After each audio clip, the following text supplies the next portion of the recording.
सुबह में 1:30 बजे हो गया, 9:30 से 1:30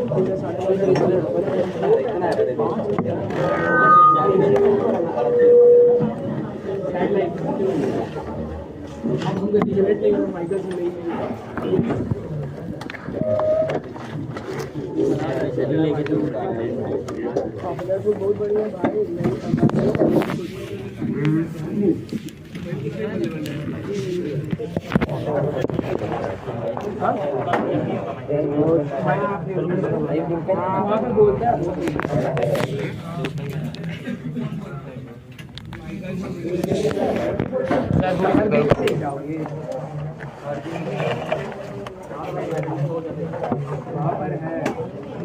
इतना चलेगा नहीं चलता है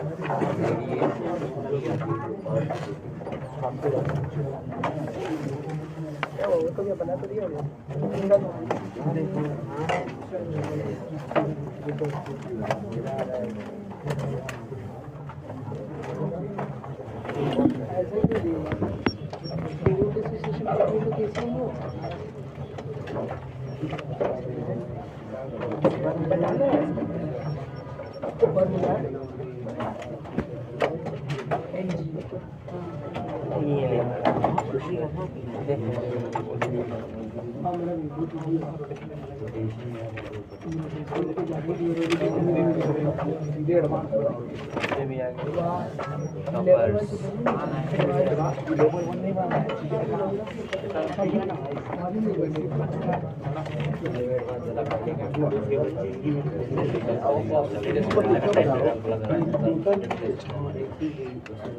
ऐसा फिगर बना लो।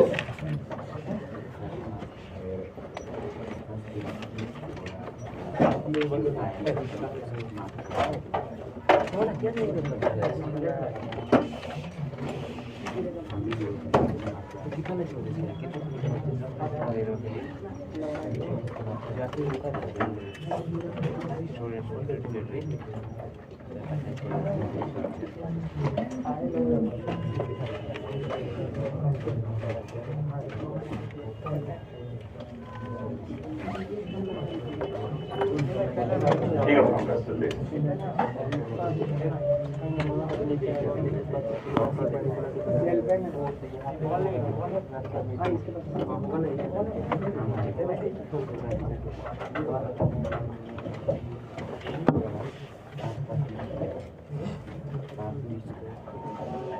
अर्थ के रोटेट करने की वजह से भी एक्सेलेरेशन ड्यू टू ग्रेविटी पे फर्क पड़ता है, समझा। अगर अर्थ रोटेट करे ना तो उस पे बाहर की तरफ एक सेंट्रीफ्यूगल फोर्स लगता है, तो अर्थ की तरफ अट्रैक्शन और बाहर की तरफ सेंट्रीफ्यूगल फोर्स, तो थोड़ा नेट वेट कम नहीं हो जाएगा, तो उसकी वजह से फिगर बना दो। एंगल दिखाए नहीं यहाँ पे, एक एंगल थीटा होना चाहिए।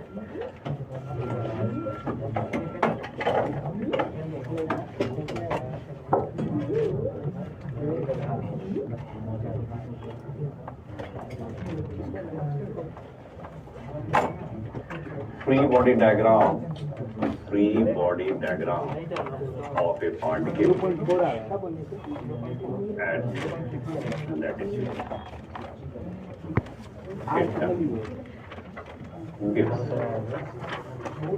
n plus m omega square r cos theta is equal to m into gt, but small r is equal to r cos theta, and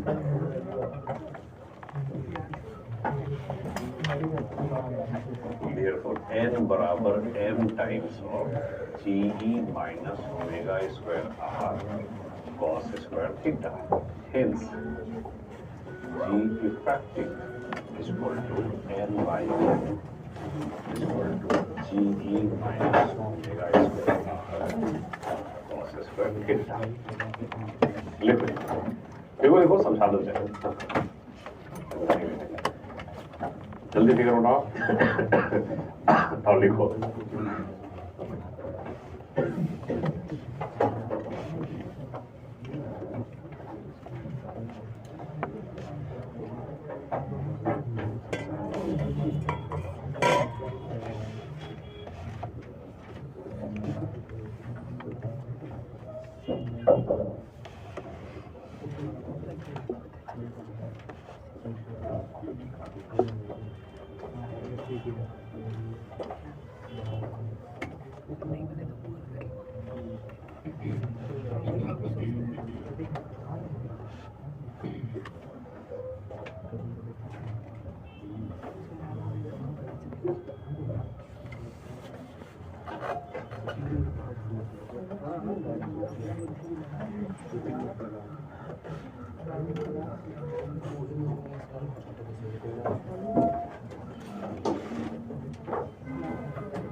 जल्दी जल्दी लिखो, इसीलिए थोड़ा जल्दी देर करता है तो कोर्स खत्म नहीं हो पाता है, लटका रह जाता है। इतना देर से अभी तक जो पढ़ रहे हैं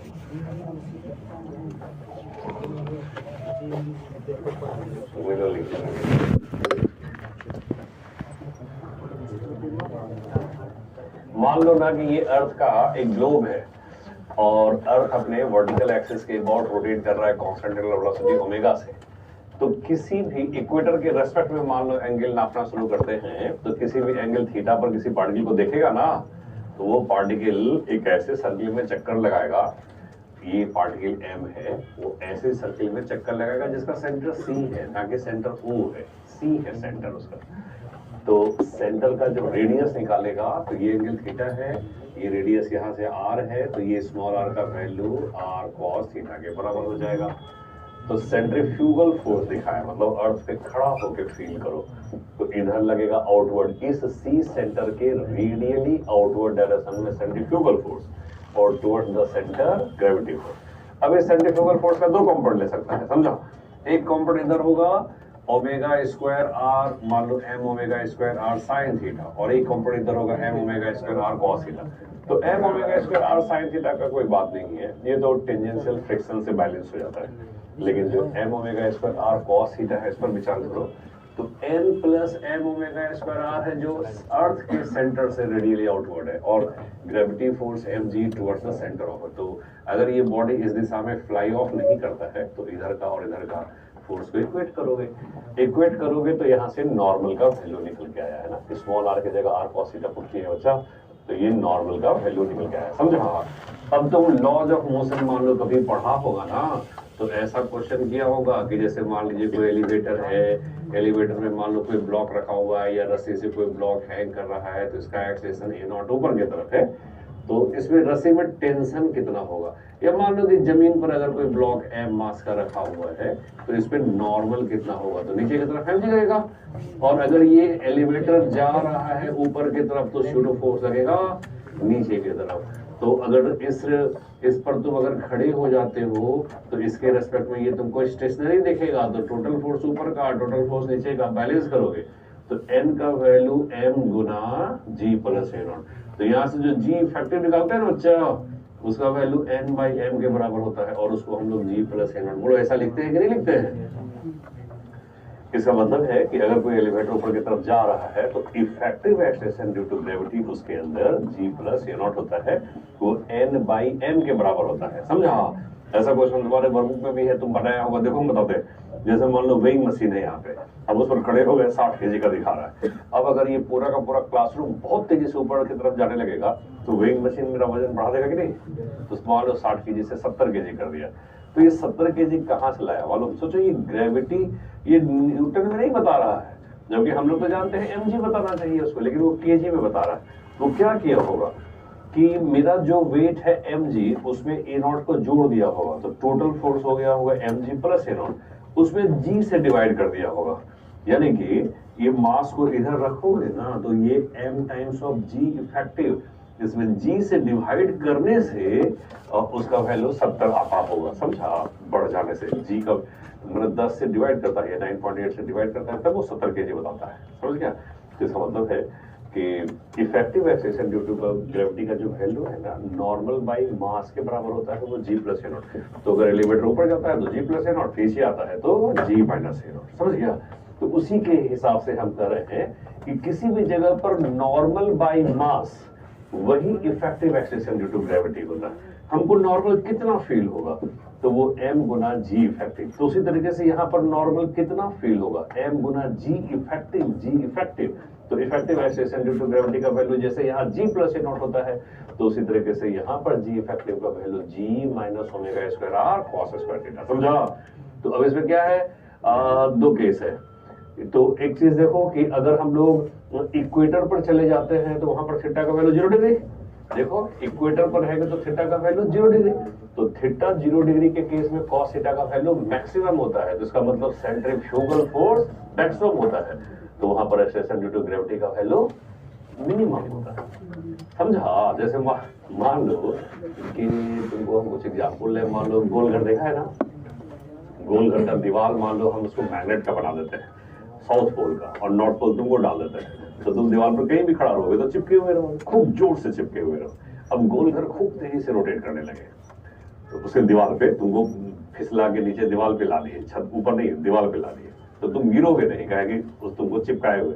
लेकिन अगर गोल गोल खूब जोर से रोटेट करेंगे तो तुमको ऐसा नहीं लगेगा कि हम बाहर फेंका जाएंगे, ऐसा नहीं हो सकता है। तो वही कहानी यहाँ भी है कि सेंट्रीफ्यूगल फोर्स बड़ा स्ट्रॉन्ग होता है, वो इफेक्टिव अर्थ की ग्रेविटेशन को थोड़ा कम कर देता है। तो इक्वेटर पर थीटा का वैल्यू 0 डिग्री है, तो इसकी वैल्यू मैक्सिमम होगी, तो मैक्सिमम होगी तो इफेक्टिव ग्रेविटी का वैल्यू मिनिमम होगा।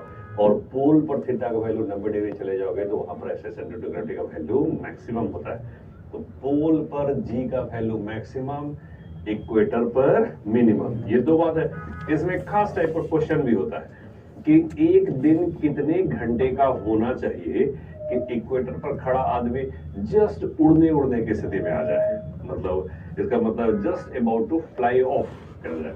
तो इसका मतलब है कि वेटलेसनेस की स्थिति आनी चाहिए, तो उसके लिए जी इफेक्टिव का वैल्यू 0 करना पड़ेगा। तो यहाँ से जो cos 0 डिग्री 1 है ही है, तो जी का वैल्यू ओमेगा स्क्वायर आर करके ओमेगा निकाल लो, और ओमेगा को 2 pi by time period put करेगा, तो वहां से टाइम पीरियड का वैल्यू आ जाएगा, कितना घंटा का होना चाहिए। वो क्वेश्चन हम करवा देंगे, लेकिन ये बात समझ में आएगी नहीं। Effective acceleration due to gravity का value G minus omega square R cos square theta होता है, ये रटना है। तो चलिए इसको ऐसे फिगर ब्लॉक कर लो और इस ब्लॉक पर डाल दो और इसको लिखो, it shows that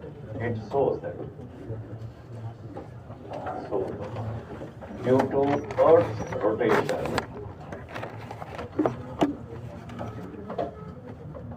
due to Earth's rotation, centrifugal force decreases.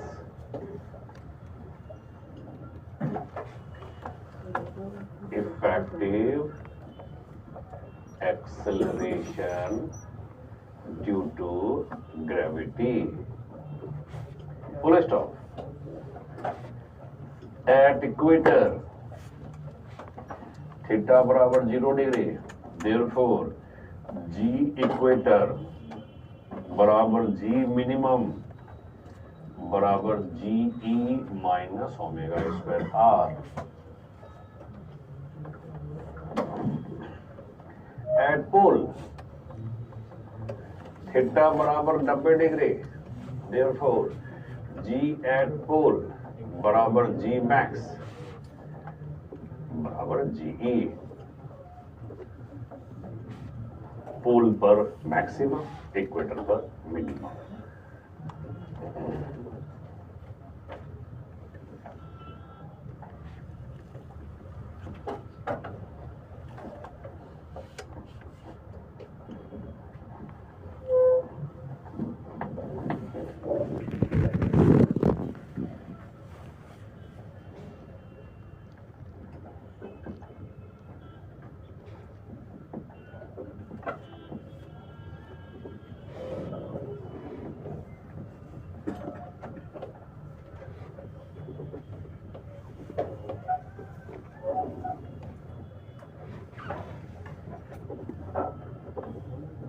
अब हो गया इसका तीनों पार्ट। देखो तुमको याद हो या ना हो, अब इतना दिन पहले पढ़ा, 4 दिन 5 दिन हो गया, और इतना दिन तुम्हारे खोपड़ी में बात रुकता नहीं है, इसलिए हम एक बार सारा रिवाइज करवा देते हैं, ताकि क्वेश्चन तो भी बनाना है, इसीलिए रिवीजन भी होना चाहिए। तो variation acceleration due to gravity का क्वेश्चन लेने जा रहे हैं, उसमें 4-5 क्वेश्चन हम लेंगे, 3-4 क्वेश्चन और या 4-5 क्वेश्चन, एक दो क्वेश्चन एक ही में लपेट लेंगे, हो जाएगा। तो देखो हम लोग क्या क्या पढ़े कि जो हम लोग ग्रेविटेशनल फील्ड इंटेंसिटी पढ़े थे ना, ग्रेविटेशनल फील्ड इंटेंसिटी ई का वैल्यू पढ़े थे, फोर्स पर यूनिट मास, यही एक्सेलेरेशन होता था, और वो Gm/r² गुना r कैप पढ़े थे। इलेक्ट्रोस्टैटिक्स में भी तुम बिल्कुल ऐसा ही पढ़ना स्टार्ट करोगे। तो यही मास अगर किसी हेवनली बॉडी का हो जाए, अर्थ का हो जाए, सन का हो जाए, मून का हो जाए, तो इस ग्रेविटेशनल फील्ड इंटेंसिटी का नाम बदल के G हो जाता है, इसी को एक्सेलेरेशन ड्यू टू ग्रेविटी बोलते हैं, राइट। तो अर्थ के हिसाब से पढ़ा जाए तो अर्थ के सरफेस पर ग्रेविटेशनल फील्ड इंटेंसिटी के वैल्यू को G बोला गया था। ये मास ME/r का होल स्क्वायर, इसी का वैल्यू 9.81 मीटर पर सेकंड स्क्वायर के बराबर लगभग आया था, समझा। अब उसके बाद ये हो गया, तो इसका हम लोग 2 फॉर्मूला पढ़े थे तो सरफेस पर। एक फॉर्मूला क्या बच्चा, एक फॉर्मूला पढ़े थे Gm/r² भी होता है सरफेस पर, और मास को बच्चा density Guna 4/3 pi r³ divided by r², तो यहाँ से r² कट गया था, तो 4/3 pi rho G into r। तो यहां से क्या पता चला बच्चा कि acceleration due to gravity radius के इनवर्सली प्रोपोर्शनल होता है। यहाँ क्या पता चला कि acceleration due to gravity radius के डायरेक्टली प्रोपोर्शनल होता है। तो रेडियस के इनवर्सली स्क्वायर का प्रोपोर्शनल कब होता है, जब मास कांस्टेंट होता है बच्चा, और G का डायरेक्टली प्रोपोर्शनल टू R कब होता है, जब डेंसिटी कांस्टेंट होता है बच्चा। ये दसा याद रखना पड़ेगा बात को।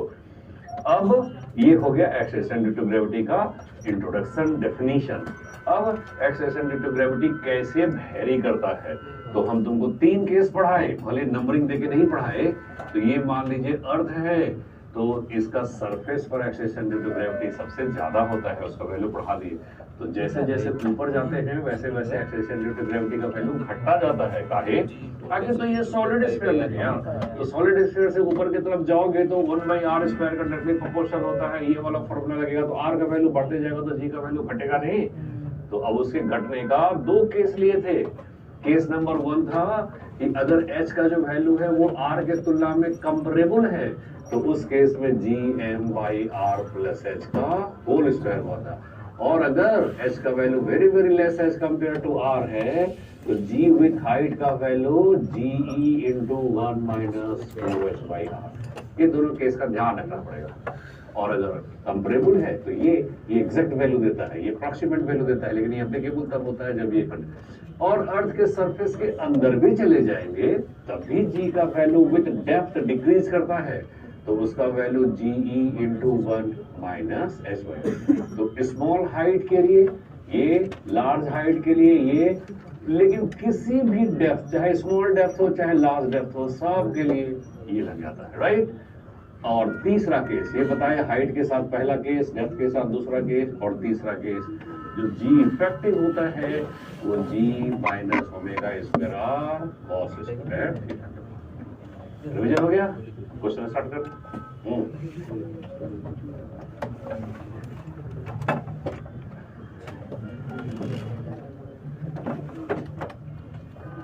क्वेश्चन लिख लेंगे कि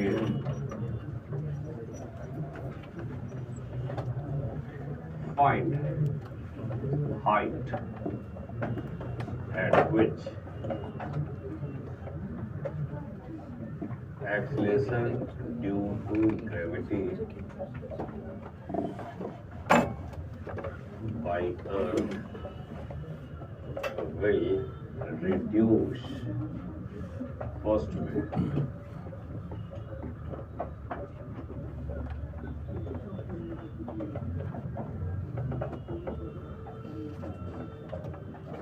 लो, एक ही क्वेश्चन में 2 क्वेश्चन डालेंगे। Reduce by 1%, reduce to 1%।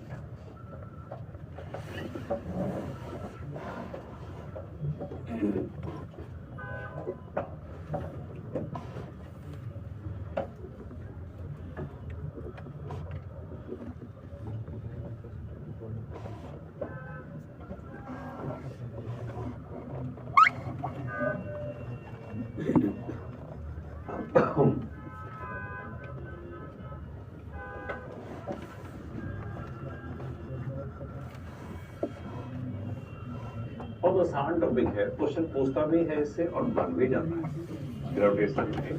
इस टॉपिक का क्वेश्चन तुमसे इजीली बन जाएगा।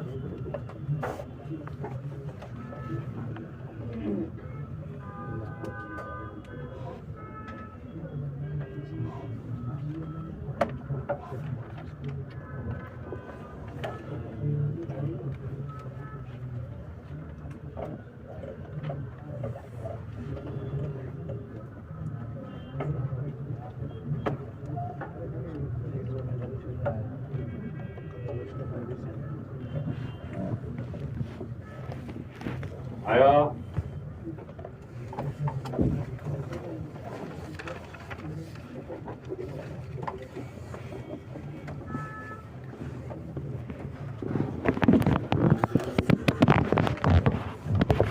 find height at which gravity by Earth will reduce by 1%.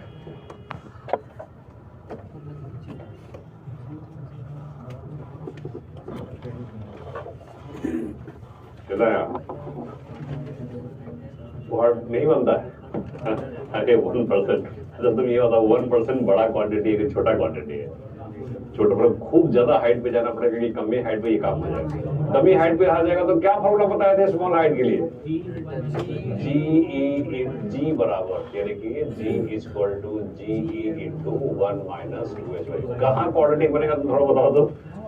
अच्छा तुम देख, तो ऐसे ही बनाना पड़ेगा बेटा, ऐसे ही बनाना पड़ेगा। देखो तो g बाई जी, तो वैसे डिवाइडेड बाई 1 प्लस आर का स्क्वायर करेगा तो बना पाएगा तुम।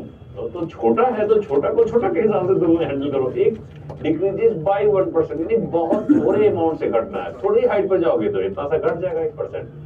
तो देखो ये 1 माइनस 2h बाई आर, चलो 1 को इधर लाते हैं, g बाई जी, मालूम है ये 8वां क्लास का मैथ लगा है 2h बाई आर। ये अब देखो बेटा, इसमें ना माइनस हम उड़ाने वाले हैं। अब सब घुमा के पूछेगा सर माइनस कहाँ गया? अरे डिक्रीजेज वर्ड बोल रहे ना यार, रिड्यूस, रिड्यूस में माइनस एब्जॉर्ब हो जाता है, इसलिए हम जहां मर्जी चाहे हम हटा सकते हैं मैथमेटिक्स में रिड्यूस को। जैसे 10 रुपए का कर्ज है, कर्ज बोल दिए तो अब माइनस 10 रुपए है मेरे पास, बोलने का जरूरत नहीं है। समझाया था ना उसने? हाँ, imply that delta G E by G, delta G by G 2h by R, ये कितना है? ये क्या है? हाँ, फ्रैक्शनल चेंज, या इसी में 100 से हो जाता है तो परसेंटेज चेंज आ जाता है। ये सेल वैल्यू, ये जी माइनस जी हो जाएगा ना, सेल वैल्यू बाई वैल्यू डिवाइड होते हैं ना, वही कहानी। तो ये 1% दिया हुआ है, 1/100 2h बाई आर। एच का वैल्यू तुमको तुरंत बोलना चाहिए था, r/200 हो गया।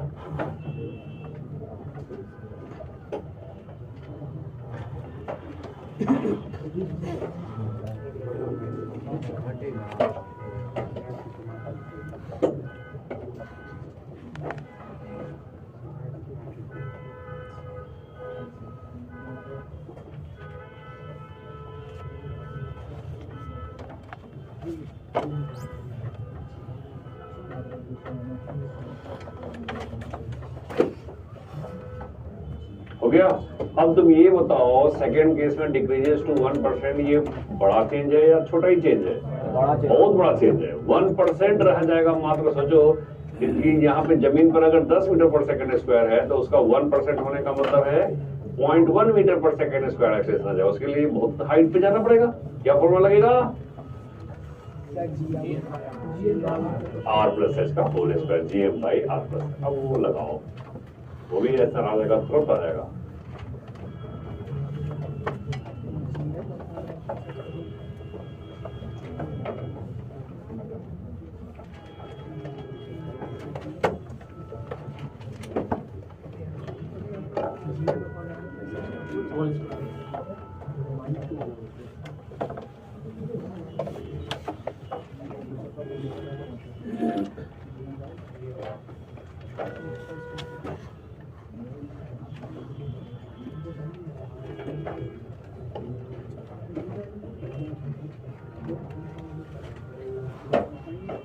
हाँ, 9R लगभग ठीक है जवाब, पॉसिबली यही सही है।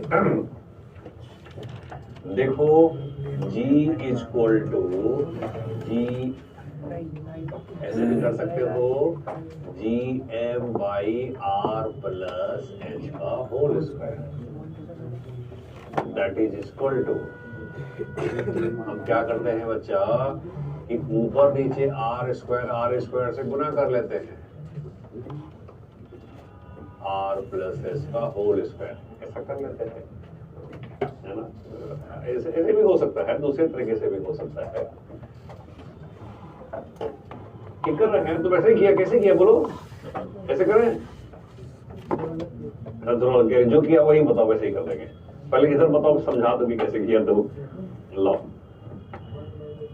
1/100 इक्वल टू जी, ठीक है चलो, और ठीक है 1/1 डिक्रीज टू 1/100%, अच्छा तो थारो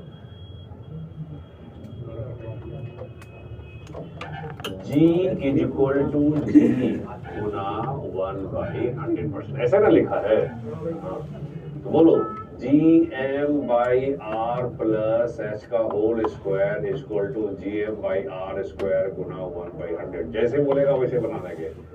imply that 1/R plus H बराबर 1/100, 10R ना, रूट ले लेंगे तो imply that R plus H बराबर 10R, therefore H बराबर 9R।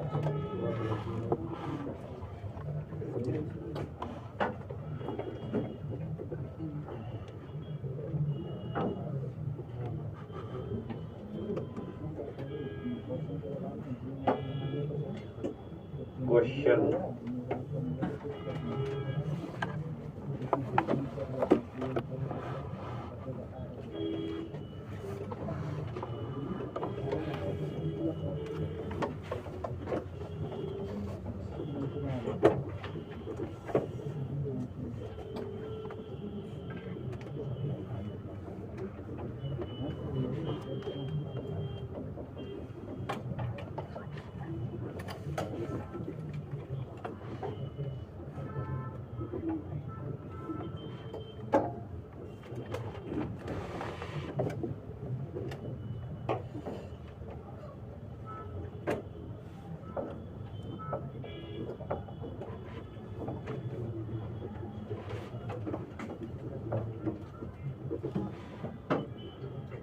As compare to surface के तुलना में विल रिमेन 1/4, 1/4 रह जाना चाहिए।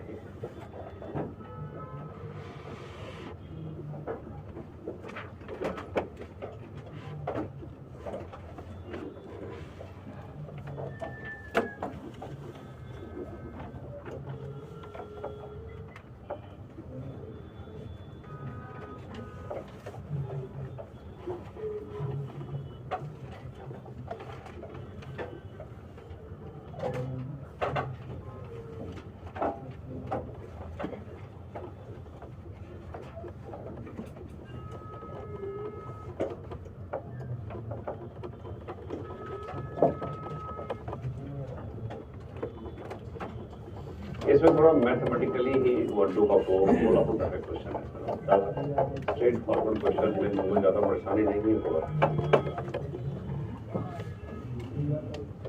GR/4, 3R/4, हाँ देख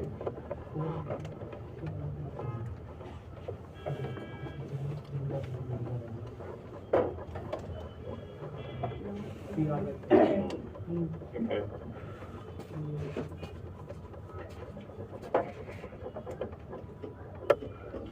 आंसर में देखो एट डेप्थ D या at FH below surface, gravity with depth जो होता है ना, इसका फॉर्मूला होता है GE इंटू 1 माइनस H/R। तो कहोगे 1/4 ही रह गया है, काफी ज्यादा चेंज हो गया, 75% कम हो गया, तो ये फॉर्मूला लगेगा तो लगेगा। डेप्थ में किसी भी डेप्थ में ये फॉर्मूला लग जाता है, लेकिन हाइट में सिर्फ स्मॉल हाइट पर वो फॉर्मूला लगता है कि नहीं। तो दैट इज इक्वल टू, हाँ ये जो है वो 1/4 GE/4 is equal to G गुना 1 minus H by R, therefore H बराबर 3/4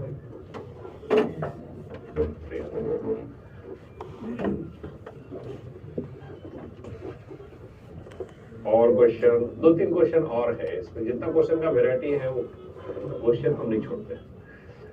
अब हम क्या देने वाले हैं, 1% वाला केस लिए थे, अब छोटा ही वाला लेंगे, 2% वाला केस लेंगे। तो लिख लेंगे कि एट हाइट h1, चलो at height h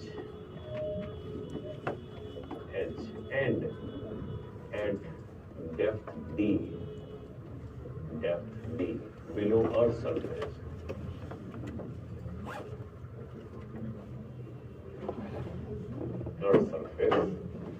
acceleration due to gravity decreases by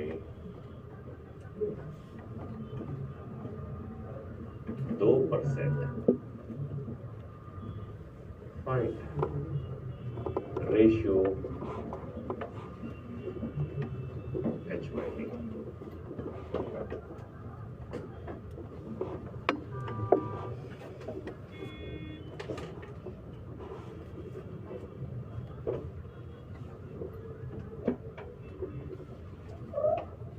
फिर मैथ लगा, दोनों छोटा छोटा है, 2%, तो 2% स्मॉल चेंज होता है, डिक्रीजेस बाय 2%, मात्र 2% से घटेंगे, वेरी स्मॉल।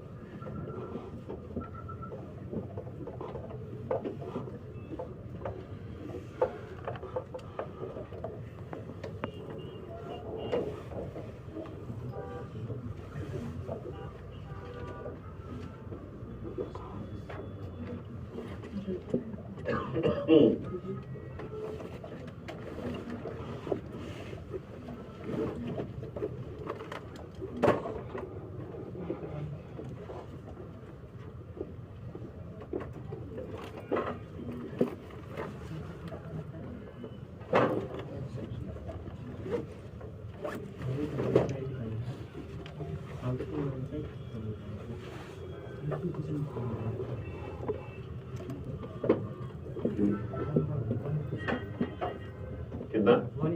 हाँ 1:2, ठीक। ये चीज हम थ्योरी में ही पढ़ा दिए कि हाइट के साथ दुगने तेजी से डिक्रीज करता है, तो दोनों के केस में डिक्रीज सेम है, इसलिए एक के केस में नीचे जितना उतरना पड़ेगा उससे दुगना ऊपर जाना पड़ेगा, तब उतना घटेगा। फिर उल्टा बोल दिया, ऊपर जाने से तेजी से घटता है, नीचे जाने से धीरे धीरे घटता है, यानी कि जितना हाइट जाना पड़ेगा उससे दुगना डेप्थ पे जाना पड़ेगा, रेशियो 1:2 आएगा, 1/2 आ जाएगा।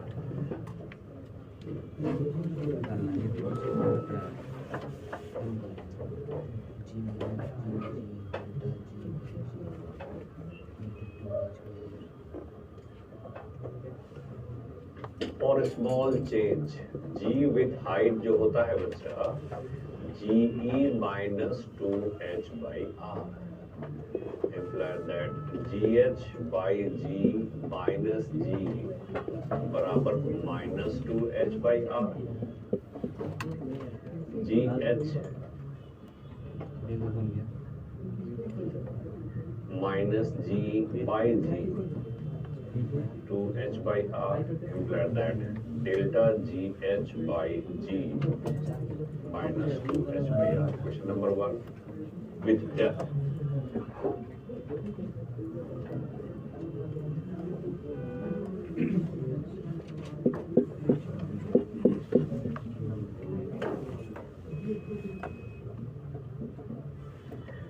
डेल्टा GD by G बराबर -2D according to question.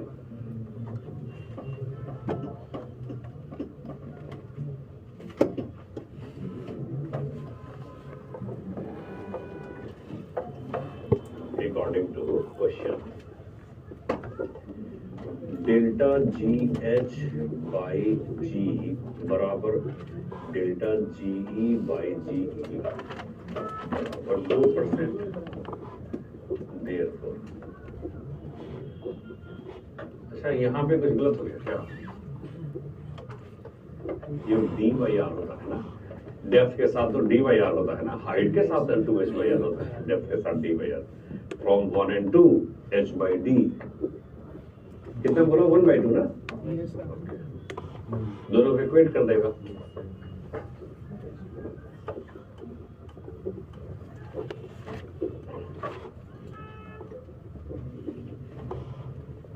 थोड़ा बताना सोल्यूशन का फील नहीं आया तो थोड़ा बता देना ये अर्थ का सरफेस है तुमको d दूरी नीचे उतरना पड़ा और तुमको h हाइट ऊपर जाना पड़ा तो यहाँ पर भी जाने से डिक्रीजेस बाय 2% है और यहाँ पर भी जाने से डिक्रीजेस बाय 2% है तो दोनों का रेशियो निकालना है समझा तो decreases 2% is very very small तो हाइट के लिए लिया जाए तो स्मॉल चेंज के लिए ये फॉर्मूला लगता है तो g को 1 को इधर लाए हैं और माइनस घटाए हैं इसको रेशियो इधर लाए और -1 घटाए तो डेल्टा g बाई जी का मतलब यही है परसेंटेज चेंज या फ्रैक्शनल चेंज तो हाइट के साथ फ्रैक्शनल चेंज का ये फॉर्मूला होता है और डेप्थ वाला जब फॉर्मूला यहाँ देखेगा बच्चा तो यहाँ d by depth by r होता है डेप्थ बाई r तो डेल्टा gd बाई जी का वैल्यू d बाई r तो डेप्थ में भी 2% घटना है हाइट में भी 2% घटना है तो आपको उसका रेशियो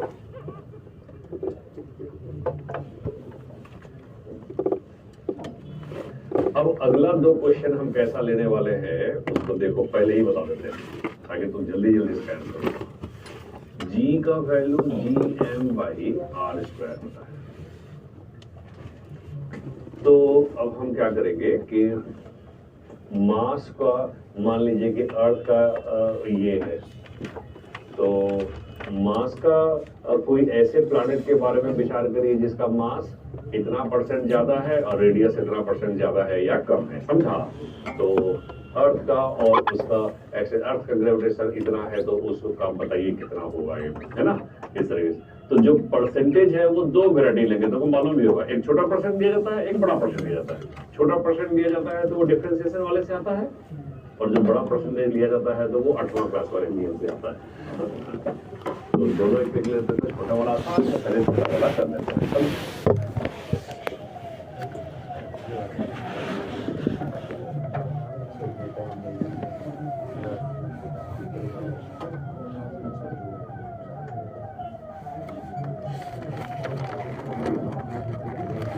क्वेश्चन देखो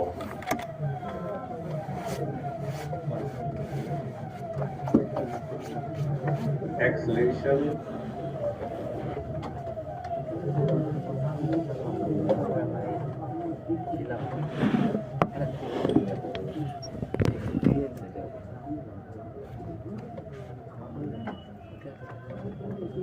find its value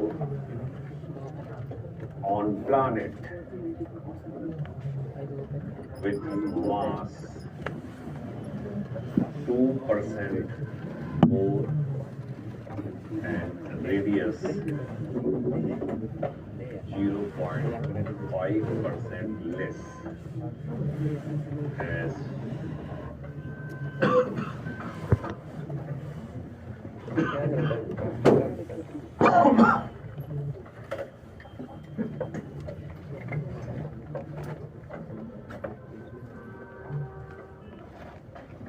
अर्थ के मास से उसका मास 2% ज्यादा है और रेडियस 0.5% कम है।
कितना फॉर्मूला तुम लोग को याद है? स्मॉल चेंज वाला, डिफरेंशिएशन वाला बताया है ना? कम से कम एक बार हम बताए जरूर होंगे तब बनेगा, नहीं बताया मैंने को फिर से बताना पड़ेगा।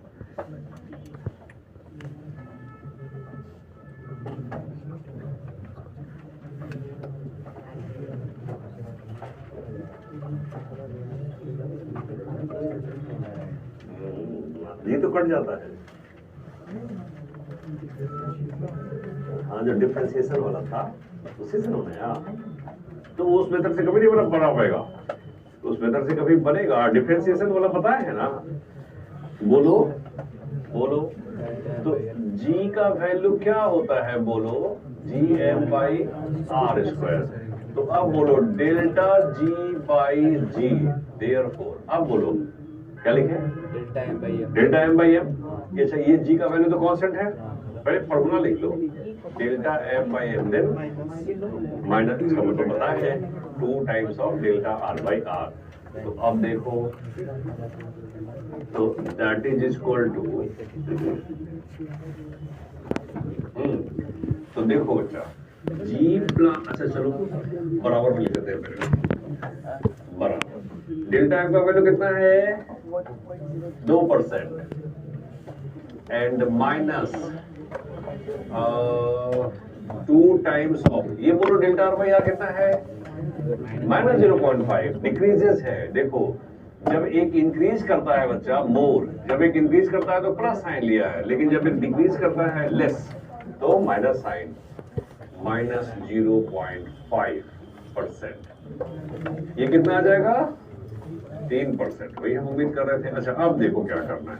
तो ये ज्यादातर क्वेश्चन में पूछा यही तक जाता है, हम जानबूझ के एक लाइन और लंबा कर दिए। अब हम उस प्लानेट का पूछ रहे हैं, उस प्लानेट और अर्थ के एक्सेलेरेशन ड्यू टू ग्रेविटी में 3% का डिफरेंस है। तो अगर अर्थ का इतना है तो बोलिए उस प्लानेट का कितना होगा? तो अब बोलो तो डेल्टा जी को क्या लिखेगा? जी प्लानेट, नहीं जी प्लानेट बेटा, G planet minus G earth by G earth, क्योंकि सब तो अर्थ के रेस्पेक्ट में ना देख रहा है। बराबर कितना? 3 नहीं, 3/100। यहाँ से जी प्लानेट का वैल्यू निकाल लो। Therefore, G planet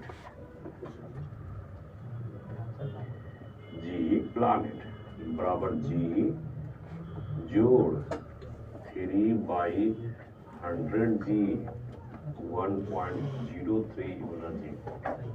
थोड़ा सा मैथ में ऐसा बदमाशी करता है, आप लोग मैथ्स के स्टूडेंट्स हैं तो आपको थोड़ा पकड़ना पड़ेगा, ये चीज मैथमेटिकली स्ट्रॉन्ग रखना पड़ेगा। मैथ एकदम शार्प होना चाहिए।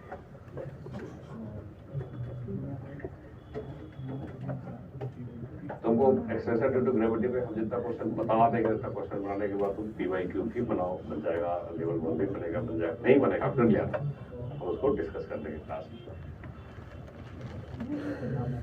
हम इसका पूरा रेंज कवर कर लेते हैं। एक क्वेश्चन था एडवांस का, इसमें तो मेरे को याद नहीं आ रहा है, लेकिन तुम्हारे वर्कबुक में है, बनाओगे तो मिलेगा। उसमें मास और डेंसिटी दोनों को मिला के बड़ा शानदार क्वेश्चन बनाया था। कंफ्यूजन थोड़ा सा होगा, लेकिन बन जाएगा तो अच्छी बात है। देखो और क्वेश्चन हम लोग लेते हैं। अब हम बड़ा चेंज दे रहे हैं, परसेंटेज लिख लेंगे कि if radius of earth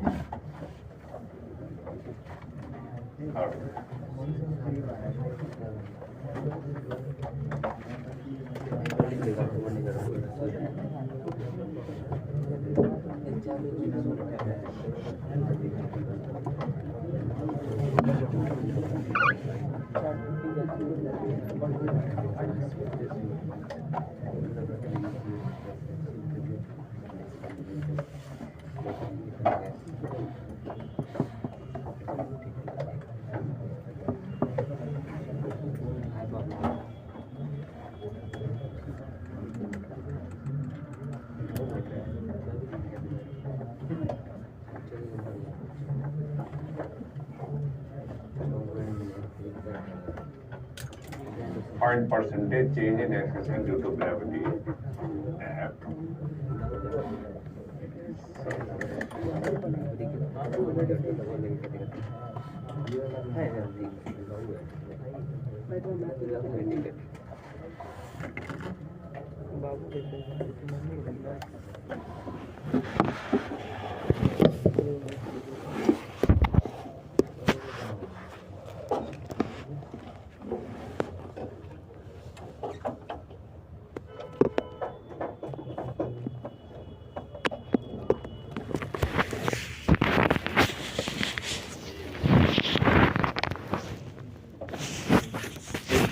calculation करना पड़ेगा तो और अच्छे से प्रैक्टिस हो जाएगा तब भी 3-4 मिनट 2-3 मिनट लग जाएगा बनाने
परसेंट बताना था, यानी 35% होना चाहिए।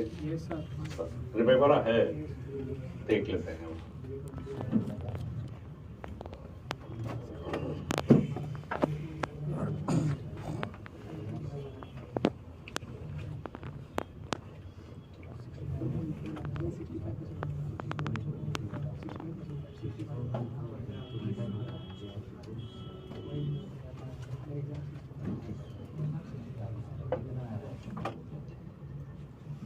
देखो बच्चा, जीई का जो वैल्यू है वो gm/r² है, सिर्फ फॉर इक्वेशन नंबर 1, समझा।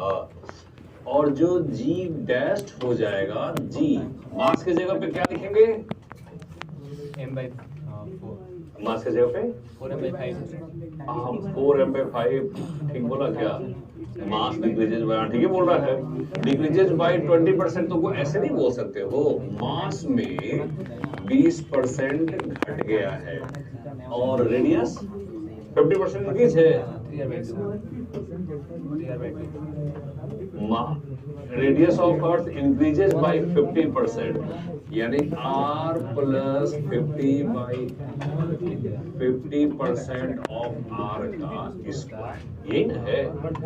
तो देखो इसका ये 4/5m बता रहा था, 4/5m divided by 3r/2, 9/4r²। तो 16/9 45, 16/45 gm/r², ठीक है।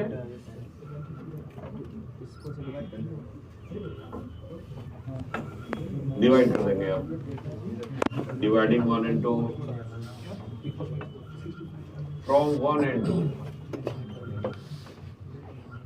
देखो final value minus initial value by initial value, इसको फ्रैक्शनल चेंज कहा जाता है। जब इसमें 100 से गुना किया जाता है तो इसको परसेंटेज चेंज बोला जाता है। सबका वैल्यू निकाल के डालना पड़ेगा। तो 16/45 माइनस 1/1 ऐसा नहीं लिख सकते हैं, क्या जरूरत है gm/r² तो कटना ही कटना है उसको। अब इसी में लास्ट में 100 से गुना कर लिया जाएगा, तो दैट इज इक्वल टू -29/29। अच्छा, माइनस 39/29। तो माइनस आने का मतलब है डिक्रीज कर जाएगा, 45 बोला, 45 दैट इज इतना, हाँ -29/45 गुना 100%, that is decreases by, minus को अब एब्जॉर्ब कर लेते हैं, डिक्रीज बोल देंगे, that is decreases by 2900 by 45% हो गया, और उसका जो तोड़ के आंसर आएगा 65%, nearly equal to 65, decreases sign लगेगा।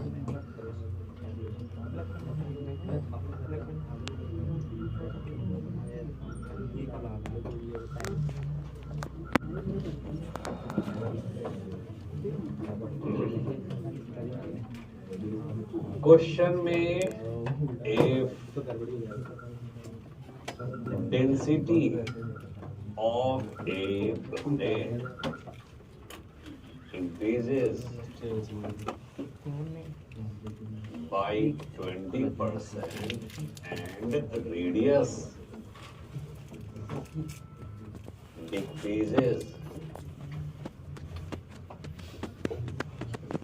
by 20%, find percentage change in acceleration due to gravity of the planet.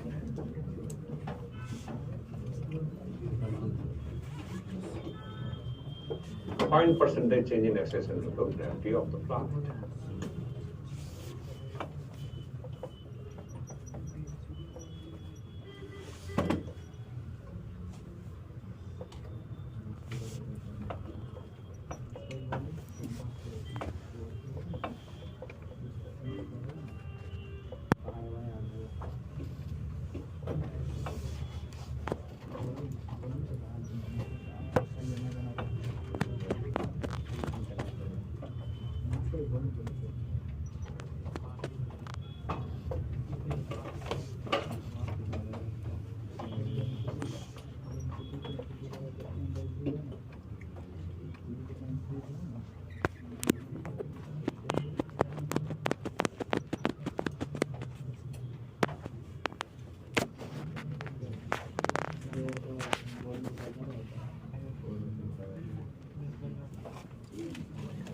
ये थोड़ा नजदीकी मुद्दा है, लेकिन आ जाएगा, परसेंटेज में आ जाएगा इसका मतलब।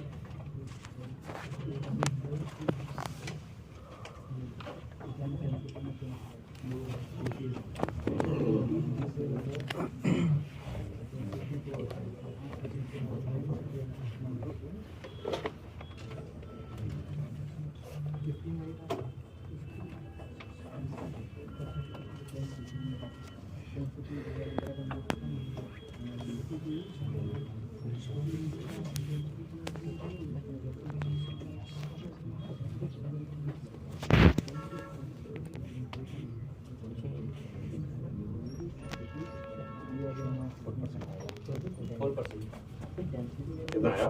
4% में लग रहा ठीक ही है, लगभग 4% आता है।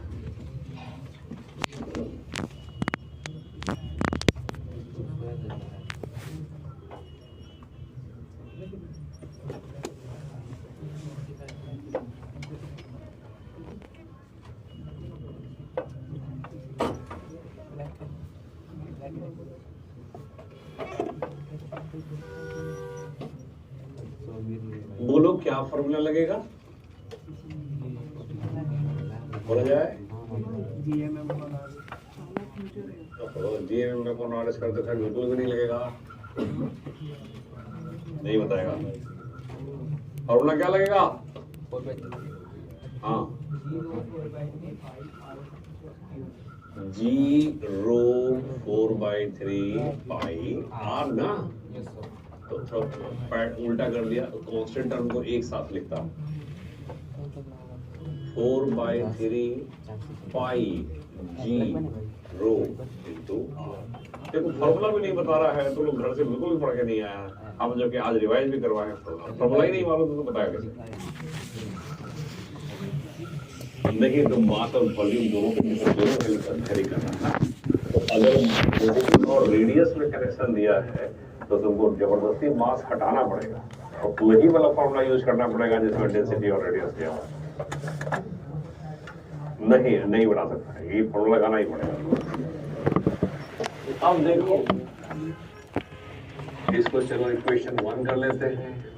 जी की टेस्ट 4/3 पाई जी कांस्टेंट है। डेंसिटी का वैल्यू देखो, डेंसिटी इंक्रीजेस बाय 20%, तो 1.2 रो कर देते हैं बच्चा। आई बिलीव कि आप समझ गए होंगे कि 1.2 रो कैसे हुआ है। किसी चीज का 20% बढ़ गया तो 1.2 टाइम्स हो जाएगा, और अगर वो 20% घट गया तो 0.8 आते हैं, 0.8 आर। ठीक है, तो ये 4/3 पाई जी रो आर गुना 0.98 नहीं 96। Is that okay? ठीक है, therefore GE डैश्ड बाई जी देखा जाए। अच्छा, तो हमको परसेंटेज निकालना है तो डायरेक्ट वैसे ही लिखेंगे जैसे हम लोग पहले लिखते थे, GE dashed minus G by G, 0.96 minus 1/1। आगे ये कांस्टेंट टर्म उड़ा दिए, है ना, तो ये हो गया है माइनस 0.04 बराबर -4%, दैट इज डिक्रीजेज बाई 4%।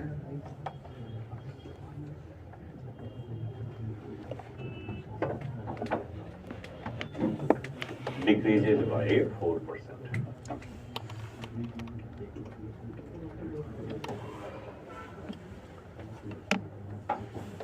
देख लो, मैथ में कहीं भी दिक्कत हो तो बोल लेना, ऐसा नहीं कि चुपचाप बैठे ही रहना, पूछ लेना। पूछेगा तो थोड़ा और एक्सप्लेन कर देंगे, तो थोड़ा समझ में आ जाए तुम लोग को।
हाँ, इस क्वेश्चन में कर रहा है कि एक प्लैनेट है, अर्थ पर कोई लड़का बॉल फेंकता है तो मैक्सिमम h0 हाइट तक चला जाता है। अब उसी लड़का को एक दूसरे प्लैनेट पर भेज दिया गया जिसका मास और रेडियस बदल गया है, बोलिए कि वो कितने मैक्सिमम हाइट तक बॉल को फेंक सकता है।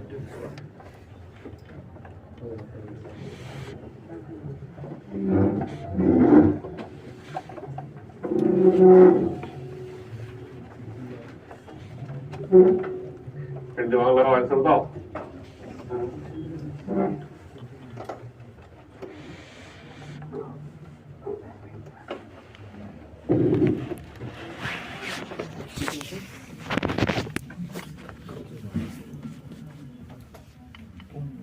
ये हो गया इसका लगभग सारा वैरायटी। अब एक सिंपल पेंडुलम वाला है, तो उसको जब पढ़ोगे ऐसे से हमको बता दिया जाएगा।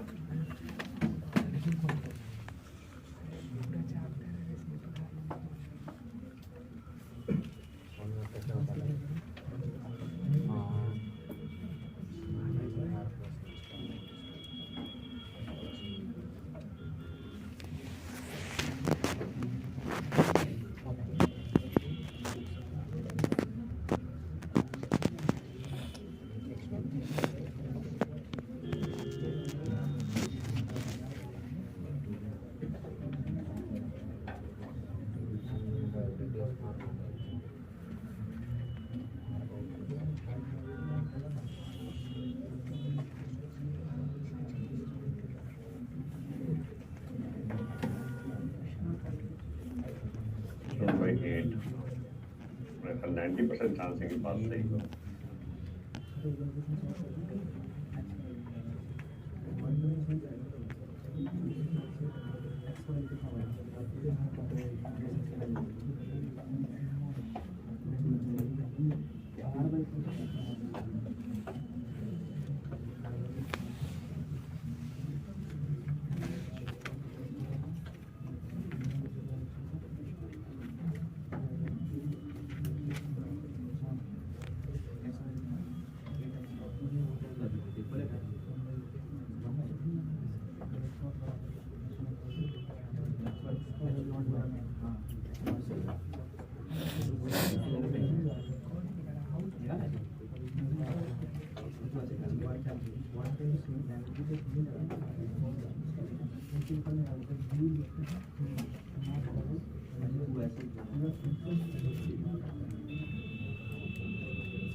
आया मैक्सिमम हाइट का फॉर्मूला क्या होता है? फिर से u स्क्वायर बाई 2g। हाँ, u स्क्वायर बाई 2g। तो g का वैल्यू घटेगा बढ़ेगा तो u तो दोनों केस में सेम है, काहे कि दिया हुआ है सेम प्रोजेक्शन। तो उस केस में जहां g का वैल्यू ज्यादा होगा वहां हाइट कम होगा, जहां g का वैल्यू कम होगा वहां हाइट ज्यादा होगा, लाइक दैट। इस तरीके से तो आपको अर्थ पर ये फॉर्मूला लगा लेना चाहिए और एक बार नए प्लैनेट का ग्रेविटी निकाल के वहां पर ये फॉर्मूला लगाना चाहिए, वहां से रेशियो निकल जाएगा, वहां से वैल्यू आ जाएगा। किसी का आंसर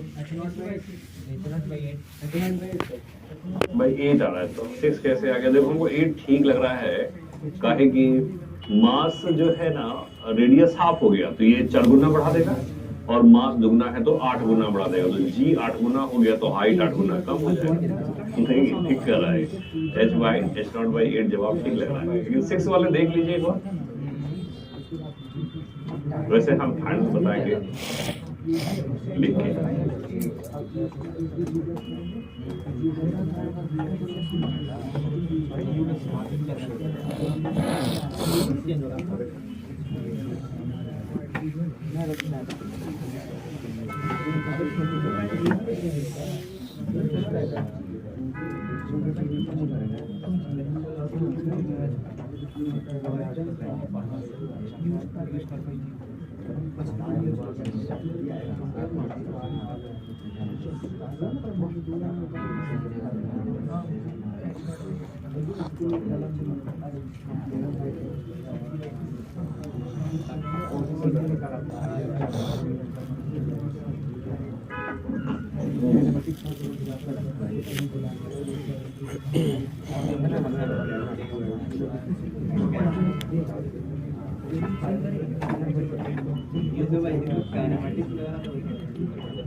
और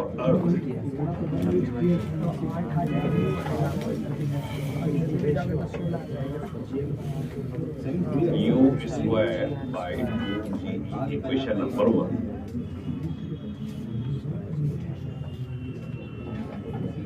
For planet Gp is equal to g mass of planet radius of planet का होल स्क्वायर।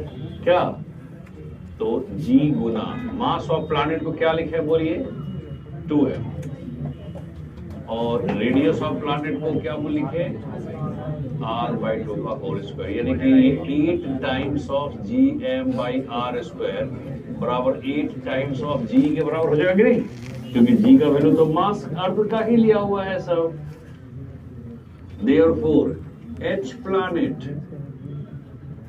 बराबर u square by 2 times of g planet बराबर u square by 2 times of 8g अर्थ। यहाँ से यूज किया गया, यानी कि 1/8 गुना u स्क्वायर बाई 2g बराबर 1/8 गुना h0। देखो मैथ पर तो एकदम हाथ साफ रखना, देखिए तुरंत मिल जाएगा, बन भी जाएगा तुरंत। अब इसके बाद कुछ क्वेश्चन जो है ना वो टाइम पीरियड पर भी है इसका क्वेश्चन। तो उसको देख लेंगे, क्योंकि एसएसएम पढ़े नहीं है हम लोगों ने तो समझ में नहीं आएगा, तो थोड़ा लेंदी टाइप का है। हम इसमें सारा वैरायटी करवा दिए तो मुझे लगभग सारा कुछ मिल जाएगा। एक आध क्वेश्चन पीवाईक्यू का फंस सकता है, एडवांस वाला फंसेगा, तो आप ले आइएगा सॉल्व करके, नहीं बनेगा तो क्लास में बता देंगे।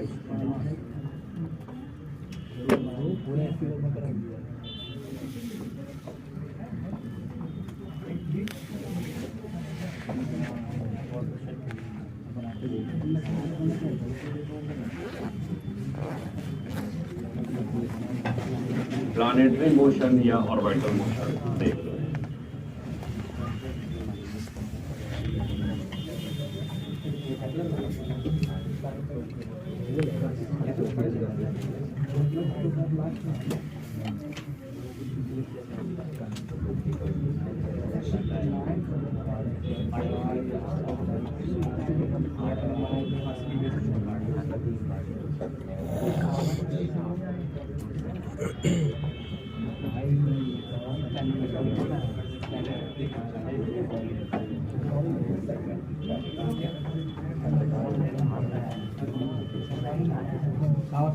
Satellite.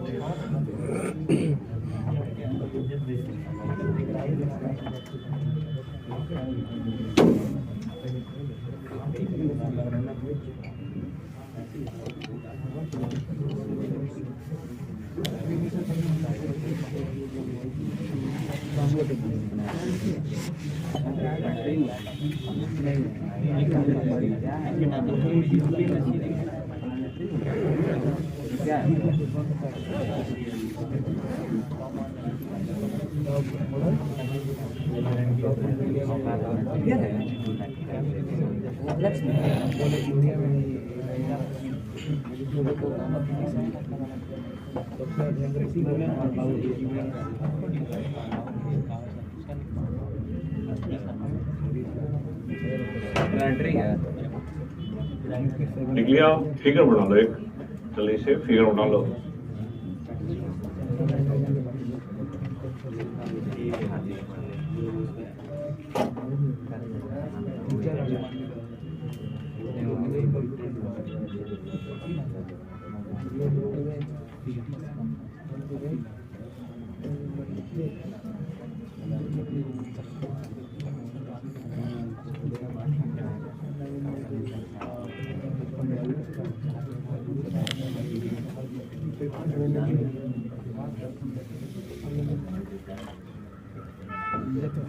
सन के चारों तरफ अर्थ चक्कर लगा रहा हो या कोई प्लैनेट चक्कर लगा रहा हो, या फिर अर्थ के चारों तरफ कोई सैटेलाइट चक्कर लगा रहा हो। ये आर्टिफिशियल सैटेलाइट भी हो सकता है, ये नेचुरल सैटेलाइट भी हो सकता है, मून भी हो सकता है। तो सारे केस में क्या होता है बोलो, कोई भी बॉडी को सर्किल पे मूव करने के लिए उसको सेंटर की तरफ एक फोर्स चाहिए ना। सर्किल में मूव करना है तो उसको एक सेंट्रीपिटल फोर्स चाहिए होता है। वो सेंट्रीपिटल फोर्स कहाँ से मिलेगा?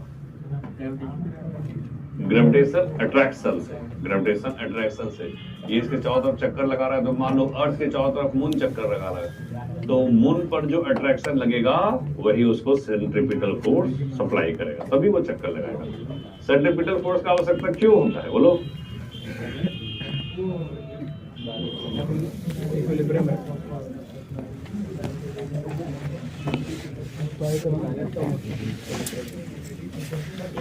प्लानेटरी मोशन है, एल छूट गया। प्लानेटरी, पेनेट्री, प्लानेट, क्या बोलो? जवाब लिख दिया।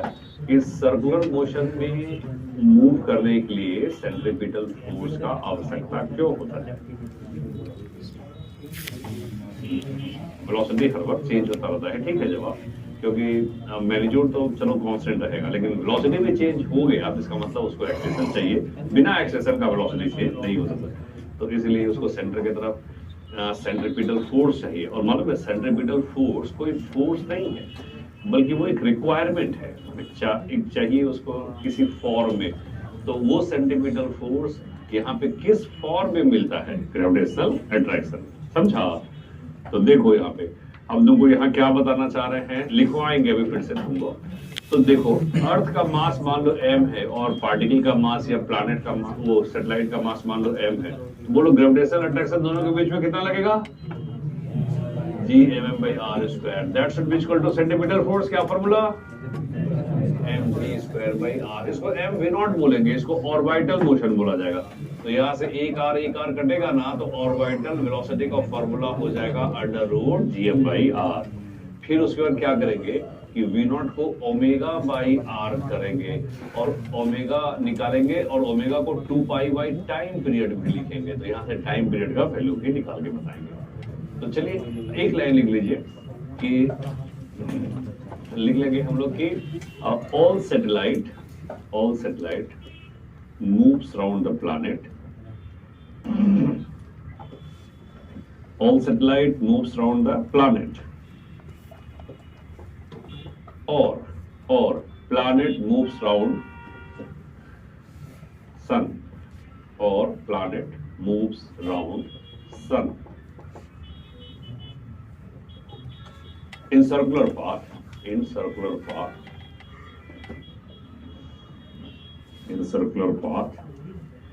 for which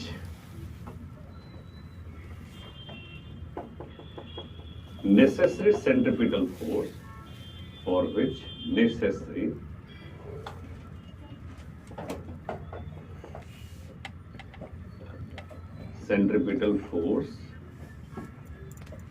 is provided by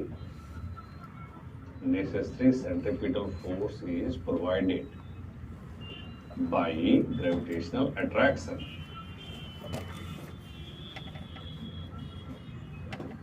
Is provided by gravitational attraction.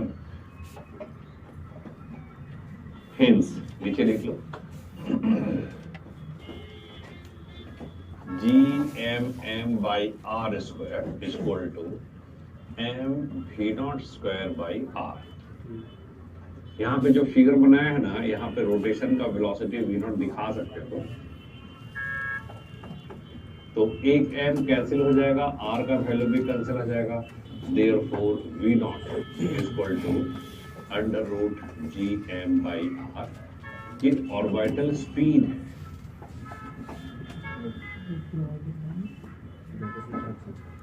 Orbital speed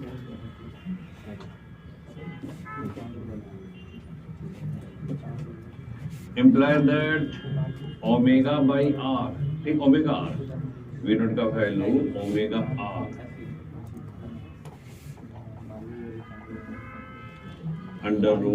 √gm/r, omega बराबर √gm/r³।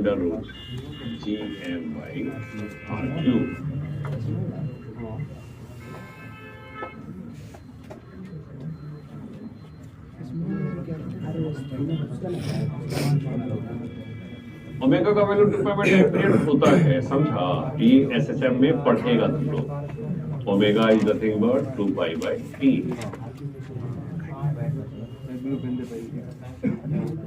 ये मालूम है ना ओमेगा बराबर 2π/t? हाँ ठीक है, नहीं तो बता देना, हम सर्कुलर मोशन के हिसाब से भी तुमको समझा सकते हैं, लेकिन आगे पढ़ोगे। Therefore, टाइम पीरियड का वैल्यू 2π/√gm into r⁻³/2। ये भी लिख लेना, लिख लेंगे time period is proportional to r³/2। This is called, अच्छा इसको बाद में लिख देंगे, ये केपलर्स का लॉ है, केपलर्स का थर्ड लॉ है, वो बाद में लिखवा देंगे।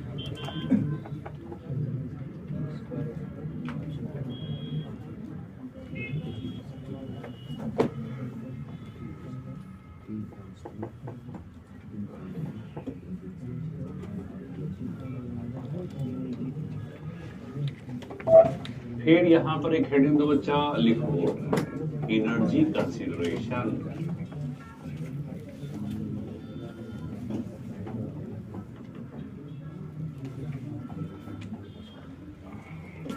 एनर्जी कंसीडरेशन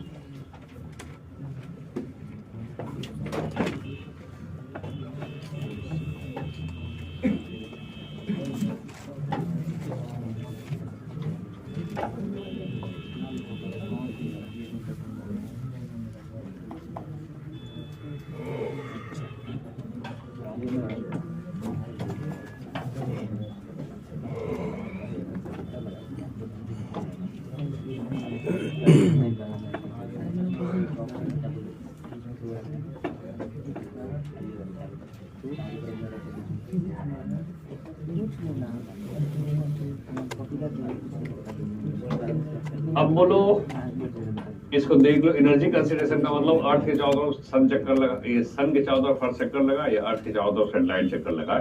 एनर्जी निकालना है तो टोटल एनर्जी निकालना पड़ेगा ना। टोटल एनर्जी का मतलब पोटेंशियल एनर्जी भी और काइनेटिक एनर्जी भी। तो तुम पहले बताओ, यहीं पर देख के बताओ पोटेंशियल एनर्जी क्या लिखेगा, माइनस MM/R। ये हो गया potential energy, plus kinetic energy बोलो, बट ये चक्कर लगा half M B naught square, half M B naught square. B naught का जुगाड़ हो गया है, वहां से बी नॉट का वैल्यू जब तुम पुट करेगा तो इसका वैल्यू GM/r आएगा। तो ये देखो बच्चा, काइनेटिक एनर्जी है GMM/2R और पोटेंशियल एनर्जी है माइनस GMM/R। तो टोटल एनर्जी निकालोगे ना, जानते हो क्या आता है, टोटल एनर्जी का वैल्यू आता है पोटेंशियल एनर्जी का आधा, और ये माइनस ऑफ काइनेटिक एनर्जी, ऐसा होता है, और इसका वैल्यू माइनस GMM/2R। तो ये टॉपिक इस सेक्शन में पढ़ा है ना। जो फंडा लगा के भगवान एक एटम बनाए हैं, उसी को लगा के पूरा सोलर सिस्टम में बनाया है, उसी को लगा के पूरा यूनिवर्स भी बनाया है। समझा? एक ही जैसा इक्वेशन हर जगह आता है। तो लिख लो, इसमें तो कुछ और जगह बताने का जरूरत नहीं है, ये सब तो पहले से पढ़ा हुआ है, पोटेंशियल एनर्जी वगैरह सब है ना। लिख लेंगे, potential energy of satellite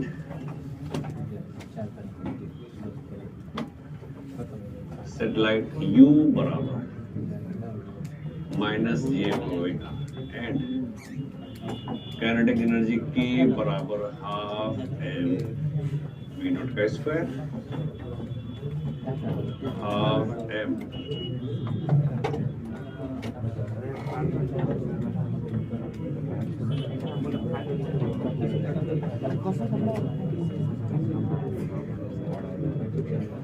hence total energy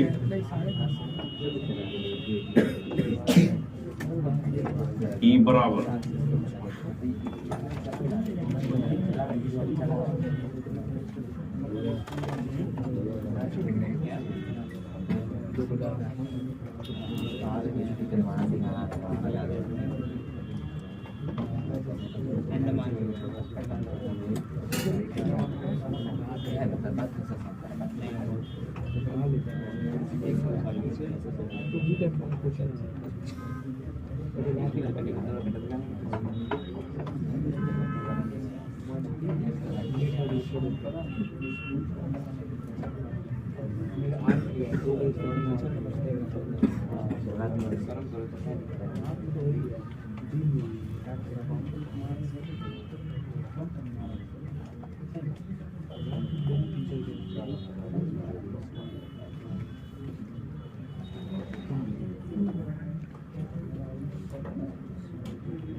देखो फिर से लिखो, थोड़ा 2-3 टॉपिक और है इसमें। जियो स्टेशनरी ऑर्बिट,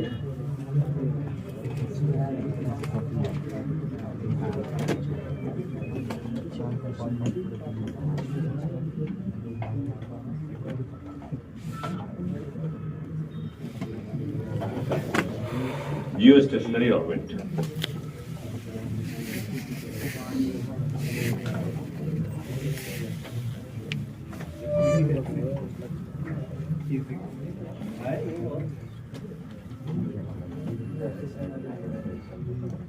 तो देखो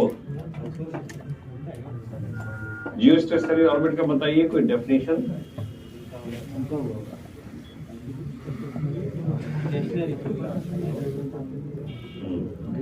यानी कि अर्थ के रेस्पेक्ट में अगर हम किसी बॉडी को देखें या किसी सैटेलाइट को देखें तो वो हमको स्टेशनरी देखें। तो अर्थ अपने एक्सिस पे घूम रहा है कि नहीं? तो जैसे मान लो ये अर्थ अपनी जगह पे घूम रहा है और अर्थ का रोटेशन का टाइम पीरियड 24 घंटा है और यहाँ पे आप खड़े हैं और इसके ऊपर कोई सैटेलाइट है, तो सैटेलाइट का भी रोटेशन टाइम पीरियड 24 घंटा हो जाए और अर्थ का भी 24 घंटा हो जाए तो आपको हमेशा जीरो दिखे, तो उसी को जियोस्टेशनरी ऑर्बिट कहा जाता है। तो अभी हम तुमको एक टाइम पीरियड का फॉर्मूला लिखे थे ना बच्चा, तो यहाँ पर आर क्या है? अर्थ के सेंटर से सैटेलाइट का दूरी, और अगर ये उसका टाइम पीरियड है, उसके एक चक्कर लगाने का टाइम बता रहा है। तो अगर ये अर्थ के टाइम पीरियड के बराबर हो जाए, 24 घंटा के बराबर हो जाए, तो अर्थ के रेस्पेक्ट में स्टेशनरी रहेगा कि नहीं? है ना? मतलब जैसे मान लो ये अर्थ है, अर्थ अपना धीरे धीरे चक्कर लगा रहा है और ये सैटेलाइट उसके चारों तरफ चक्कर लगा रहा है, लेकिन अर्थ और सैटेलाइट के दोनों के टाइम पीरियड को सेम कर देंगे तो अर्थ के रेस्पेक्ट में ये स्टेशनरी हो जाएगा। तो जितना भी कम्युनिकेशन डिवाइसेस है, जितना भी सैटेलाइट का जो यूज है, वो एक कंट्री, जैसे मान लो कि हम अपने देश की तरफ से कोई सैटेलाइट भेज रहे हैं, तो सैटेलाइट का काम क्या होता है? जो ब्रॉडकास्टिंग फॉरवर्ड करना, एक तरीके से जो मैसेज है, जो सिग्नल्स है, उसको फॉरवर्ड करना। तो उसको हम चाहेंगे कि अगर हम भेजे हैं तो हम ही हमेशा यूज करते रहे फॉरवर्ड करने के लिए। ऊपर से कोई फोटो लेना हो, मोबाइल से कनेक्शन देना हो, टेलीविजन का नेटवर्क करना हो, या ISD कॉल कहीं करना हो, like that.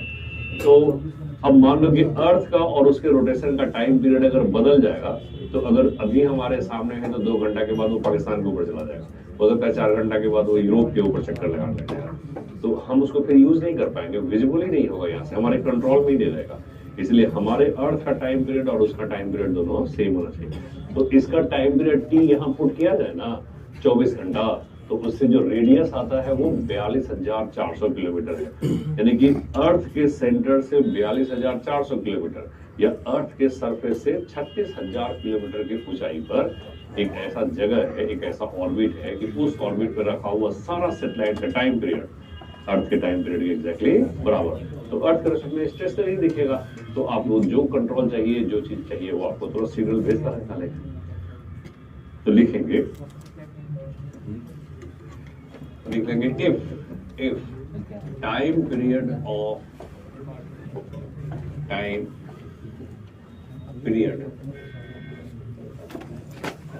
of satellite is exactly equal to period of Earth rotation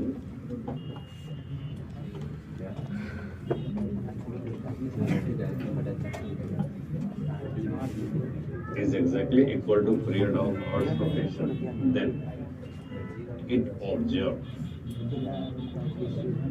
a stationary with respect to Earth. Hence, its orbit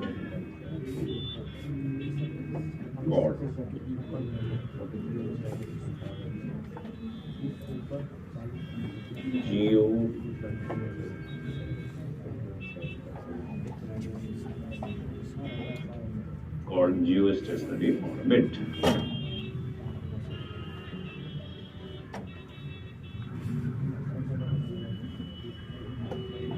For if we have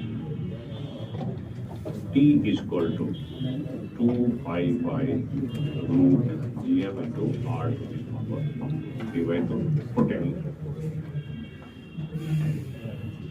T is equal to 25 hours.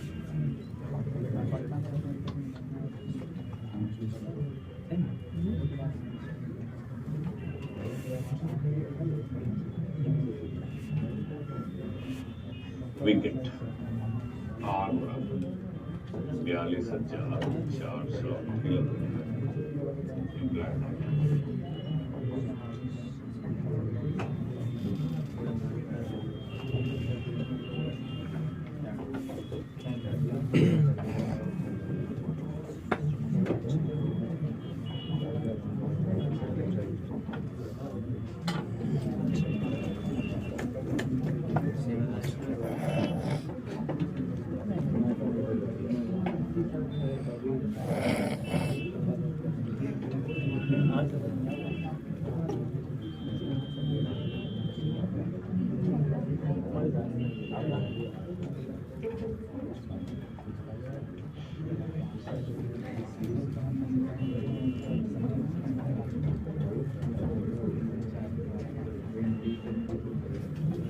Escape speed, अरे लिखो जल्दी जल्दी, गपशप।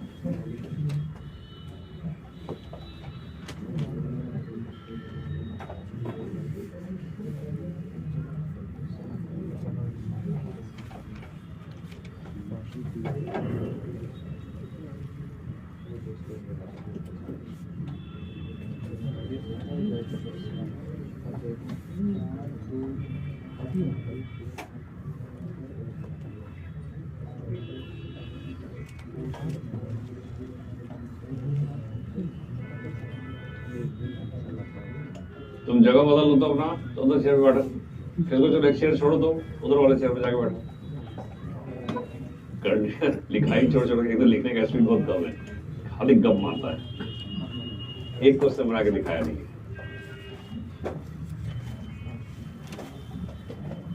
Escape speed का definition बताइए।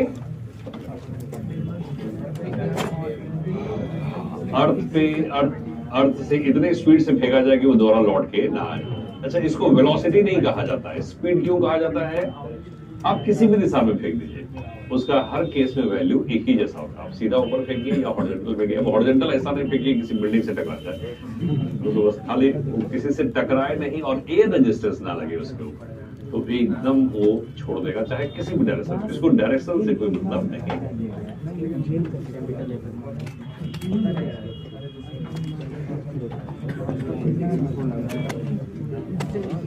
लिखो minimum speed, हाँ लगेगा तो उस केस में वैल्यू बढ़ जाएगा उसका। 11.2 एक ऐसा पार्टिकल है जो बहुत स्मॉल साइज का है, हेवी है और स्मॉल साइज का है, तो उसके जाने के दौरान एयर रेजिस्टेंस को नेग्लेक्ट करना पड़ेगा। अब तुम प्लास्टिक का बॉल फेंकेगा तो 11.2 की जगह 50.2 डाल दो, तब भी नहीं लौट के आ जाएगा। इसलिए वो आइडियल केस में होता है, एयर रेजिस्टेंस नहीं होना चाहिए। Minimum speed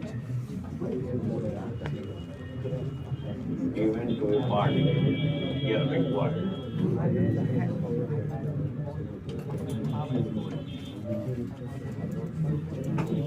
Okay. Minimum speed required for a particle to leave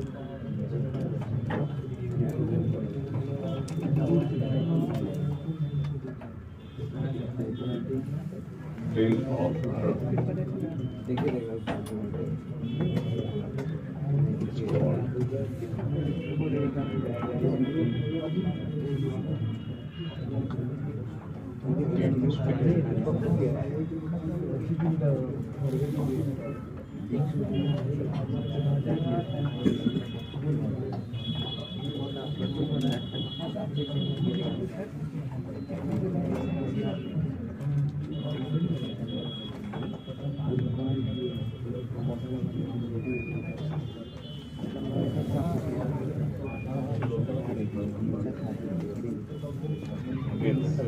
Conservation of energy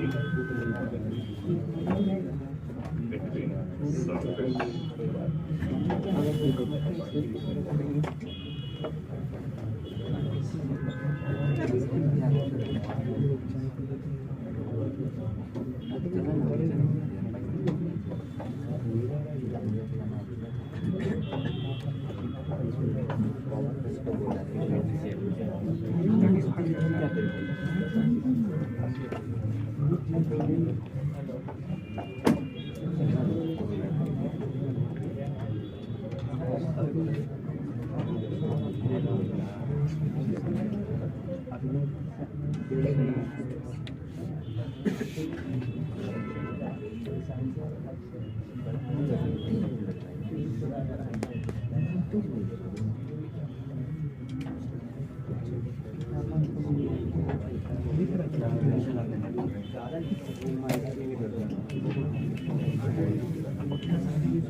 nearly equal to 11.2 kilometre आता है।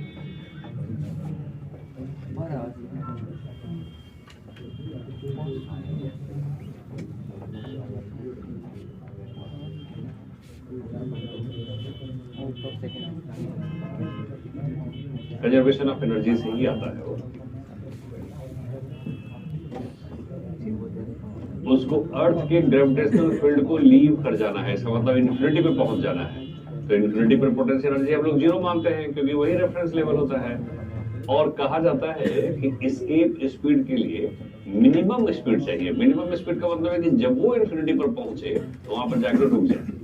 अगर वहां पर भी दौड़ने लग गया वो तो समझ जाना कि तुम जोर से फेंक दिए, तो थोड़ा और कम स्पीड करना पड़ेगा। ऐसा स्पीड करना पड़ेगा कि इन्फिनिटी पर जाते जाते वो रुक जाए।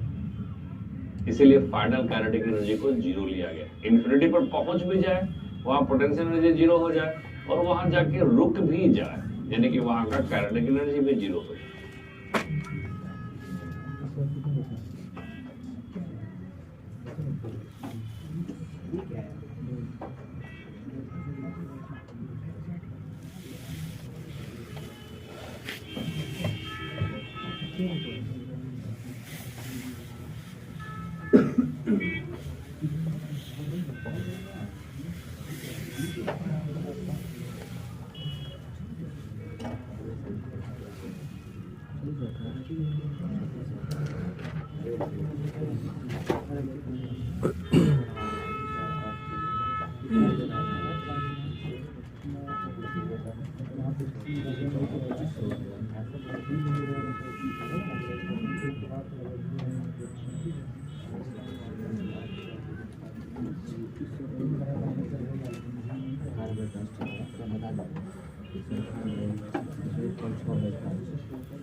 अब देख लो, इसमें केपलर्स लॉ एक और रह गया है।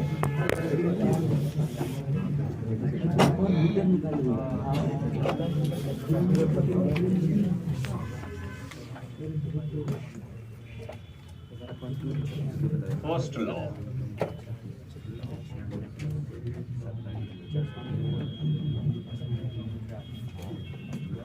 आपको इसके सपोर्ट में फिगर बना लेना चाहिए।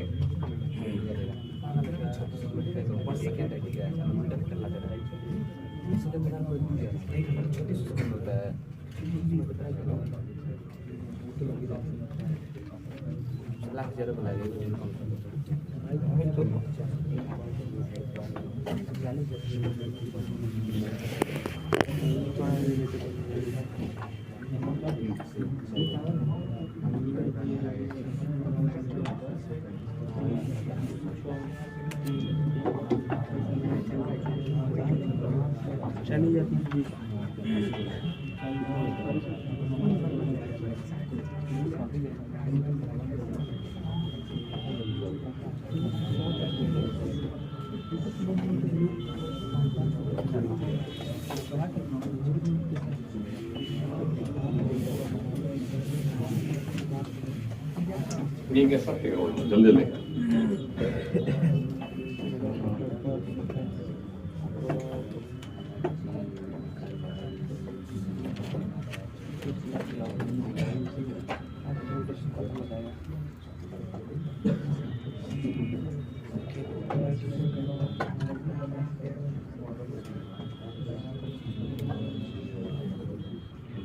फिगर बनाओ, जल्दी लिखो। अकॉर्डिंग टू दिस लॉ, जो है ना फर्स्ट लॉ, केपलर्स का कहना था कि सर्कुलर ऑर्बिट में मूव नहीं करता है, एलिप्टिकल ऑर्बिट में मूव करता है, एलिप्स। तो सर्कल को एक सेंटर होता है, एलिप्स को दो सेंटर होता है, दोनों सेंटर को फोकस कहा जाता है। तो कहा जाता है कि सन किसी एक फोकस पे रहता है, एक फोकस पे, और उसके चारों तरफ ये एक एलिप्टिकल ऑर्बिट पे चक्कर लगाता है।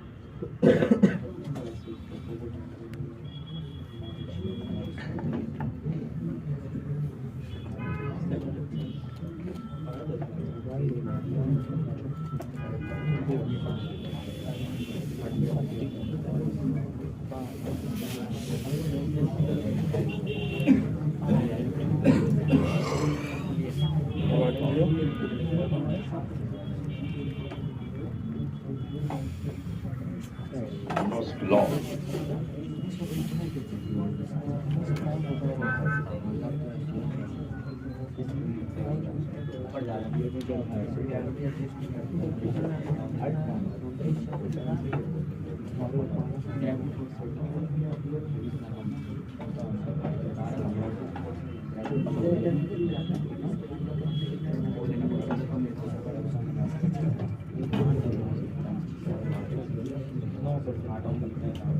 Moves in elliptical orbit with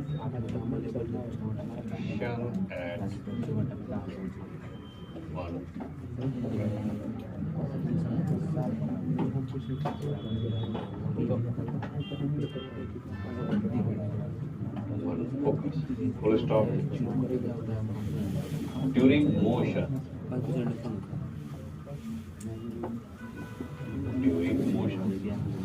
Total energy and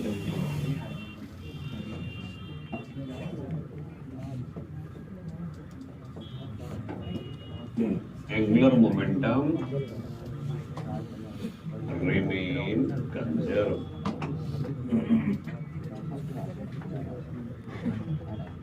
Hence, if E1 and E2 is speed at distance R1,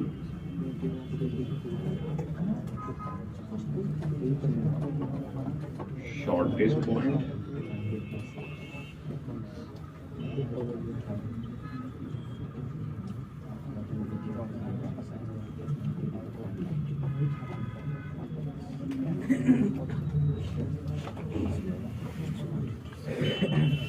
then we have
energy conservation भी रहता है और एंगुलर मोमेंटम कंजर्वेशन भी लगता है।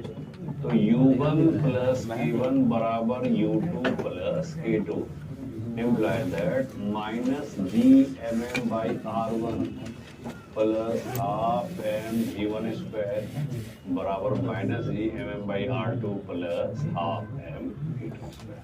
इक्वेशन नंबर 1 हो गया। ऑल्सो इनिशियल एंगुलर मोमेंटम बराबर फाइनल एंगुलर मोमेंटम, यानी कि m v1 r1 बराबर m v2 r2।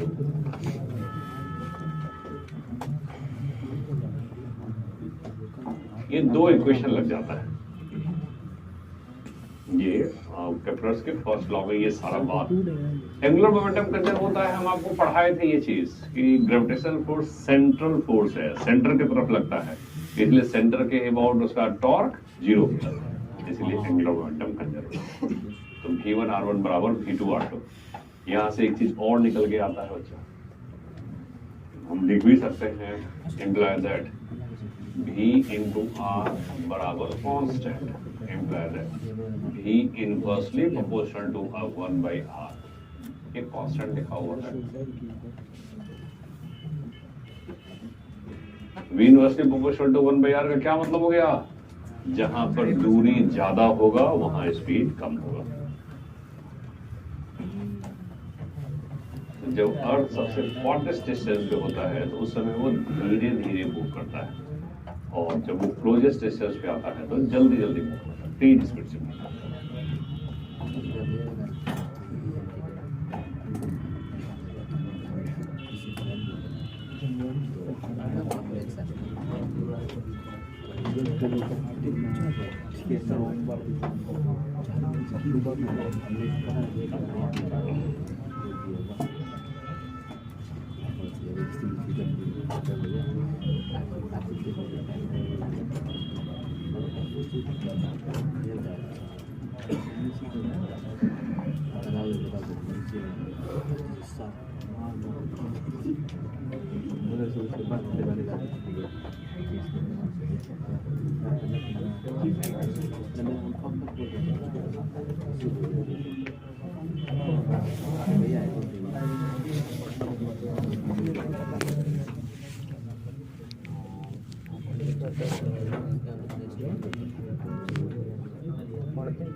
कुछ इक्वेशन के बारे में पूछना है तो पूछ लो।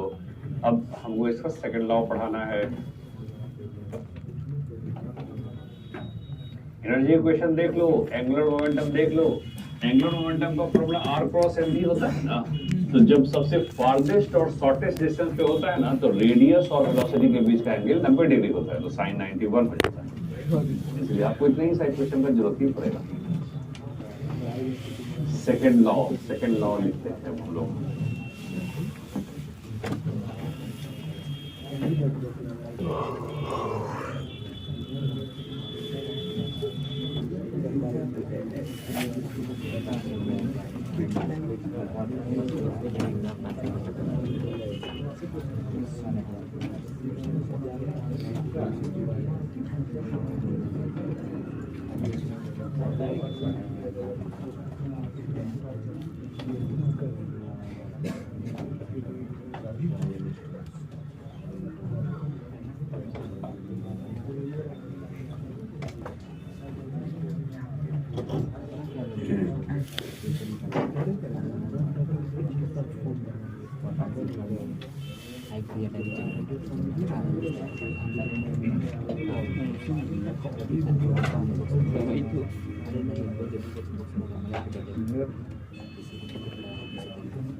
अरे लिखो बोर्ड पे जल्दी, आगे डंडा ना सबको सुहाने का डंडा। लिखना छोड़ के गप कर रहे हैं, मतलब फर्स्ट प्रायोरिटी में पहले गप है। गप जब खत्म होगा, फुर्सत मिलेगा तो छाप लेंगे। पढ़ने के लिए आया ही नहीं, गप ही करने के लिए आया।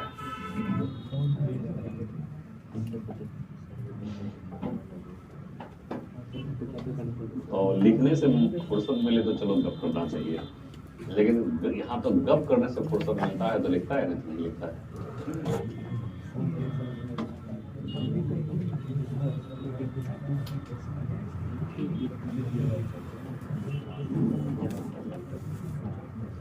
तीन फिगर तुम्हारा बना कहाँ, तीन एरिया बना रहे हैं। एक कप करने का नतीजा होता है, नीचे खींच दो, दूसरा खींच तो दूसरा खींच, नीचे वाला नीचे से मिला उसको। हाँ।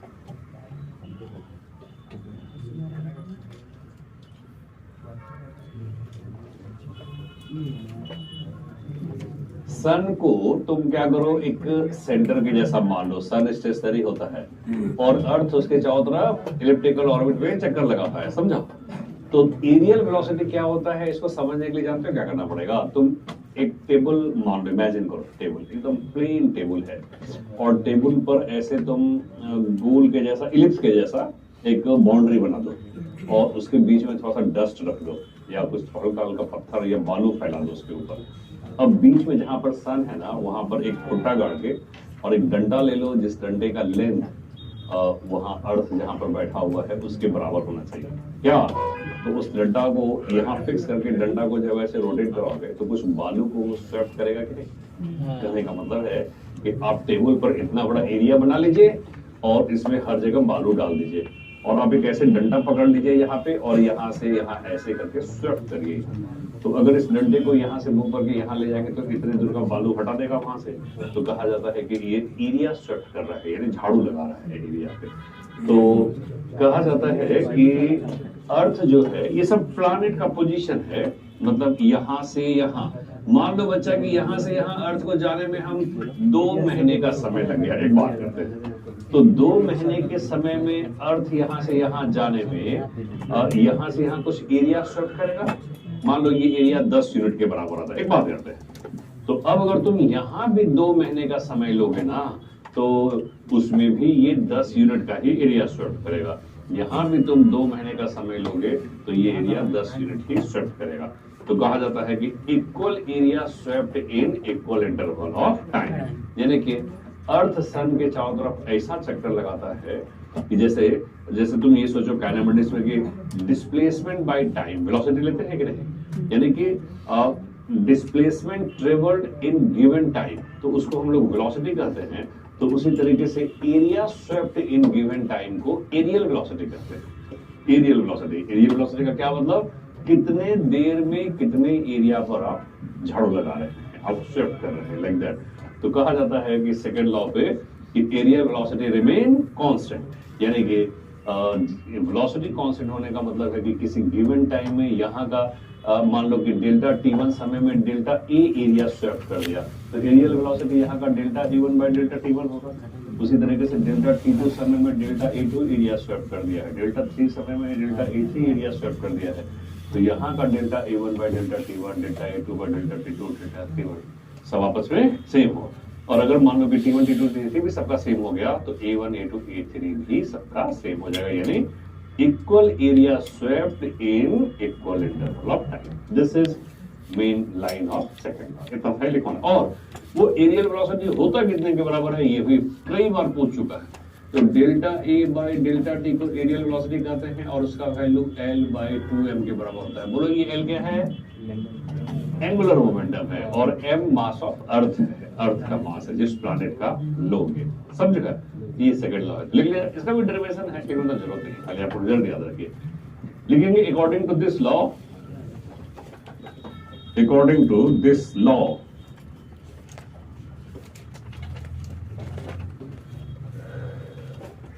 all planet moves around the sun. According to this law, all planet moves around the sun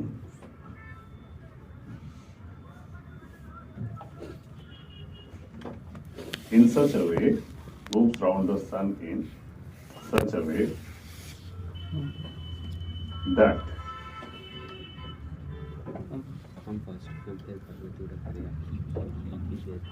it swept equal area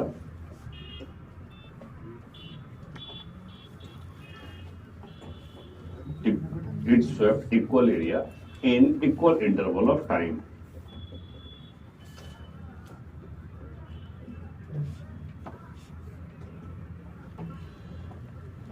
Equal interval of time.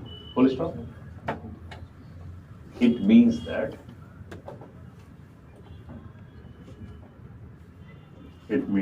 aerial velocity remain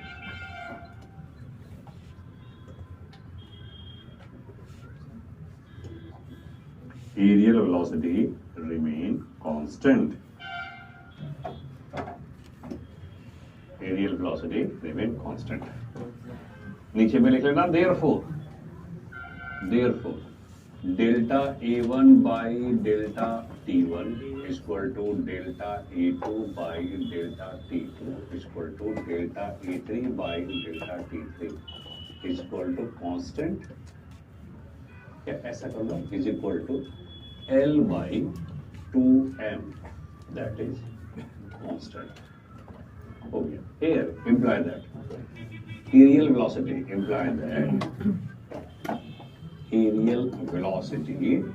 delta A by delta T is equal to L by 2m, a constant.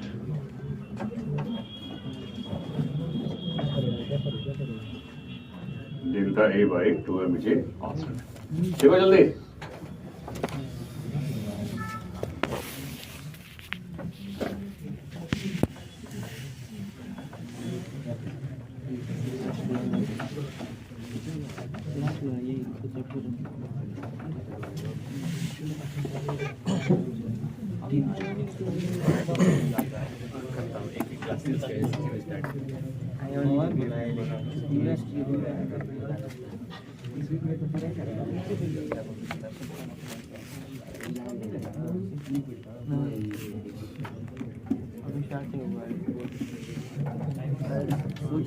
अब देखो क्या कर लिया आज अब एक और लिखो, केप्लर्स थर्ड लॉ पढ़ाएंगे. थर्ड लॉ बहुत आसान है, बहुत आसान. एक मिनट में फायदा क्लास वाली पढ़ो क्या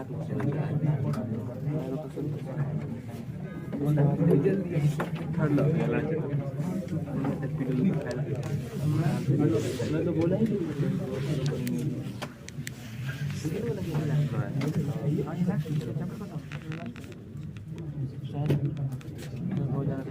प्रॉपर्टी जो बेटर लिया है बनेगा नहीं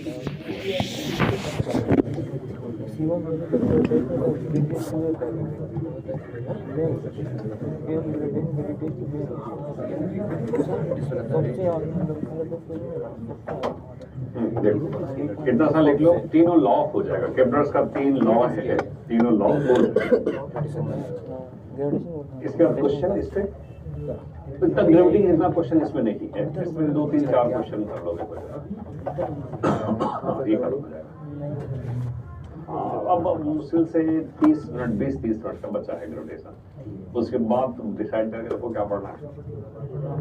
और ये हो गया है तुम्हारा फ्रूट हो गया है. फ्रूट तो चल रहा है ना, तब तो ठीक ही है. और उसके बाद SSM नहीं हुआ है ना, और शुरू से दिखा रहा है प्रोपर्टीज ऑफ मैटर ना. एक दिन का ग्रेडेशन दिखाया था और दूसरे जबकि हम ज्यादा कुछ भी नहीं पढ़ाएंगे. SSM सबकी डाइट से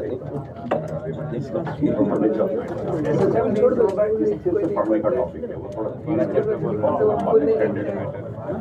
थर्मोडायनेमिक्स इजी है, काहे कि तुम्हारा केमिस्ट्री में 60-70% पढ़ा होगा, थोड़ा सा अलग है.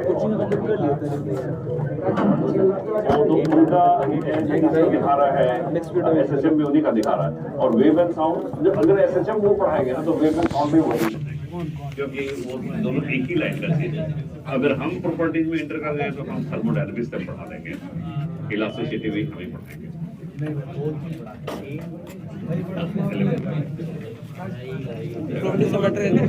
इसके लिए चिंता नहीं करना, वो जब आप चाहोगे तब खत्म हो जाएगा. फरवरी में चाहोगे फरवरी में होली के पहले खत्म हो जाएगा. 8 मार्च को होली है, उसके पहले आराम से खत्म. और उम्मीद करो फर्स्ट वीक ऑफ अप्रैल में हमारा वो शुरू शुरू हो जाएगा। 1 या 2 हफ्ते छुट्टी देता तो नहीं है, लेकिन लड़का का कुछ जैसे 11th वाले का एग्जाम होता रहता है ना, तो स्कूल के तो उसी के लिए छुट्टी देता रहता है। बाद में अगर होगा या उसके पहले भी होगा, इसे कहते हैं। और जो शुरू से भी तुम टेस्ट दे रहे हो उसमें भी उसका वो थोड़ा वेटेज होता है। यानी आप जो भी टेस्ट हो सब तैयारी करके दो, अच्छा रहेगा, अच्छा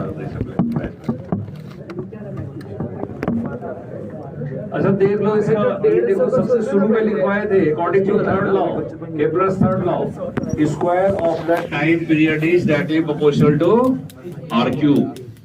दूरी के स्क्वायर क्यूब के डायरेक्टली प्रोपोर्शनल होता है। तो अभी हम लोग ने टाइम पीरियड का फॉर्मूला लिखे थे, t = 2π/√g/r3/2।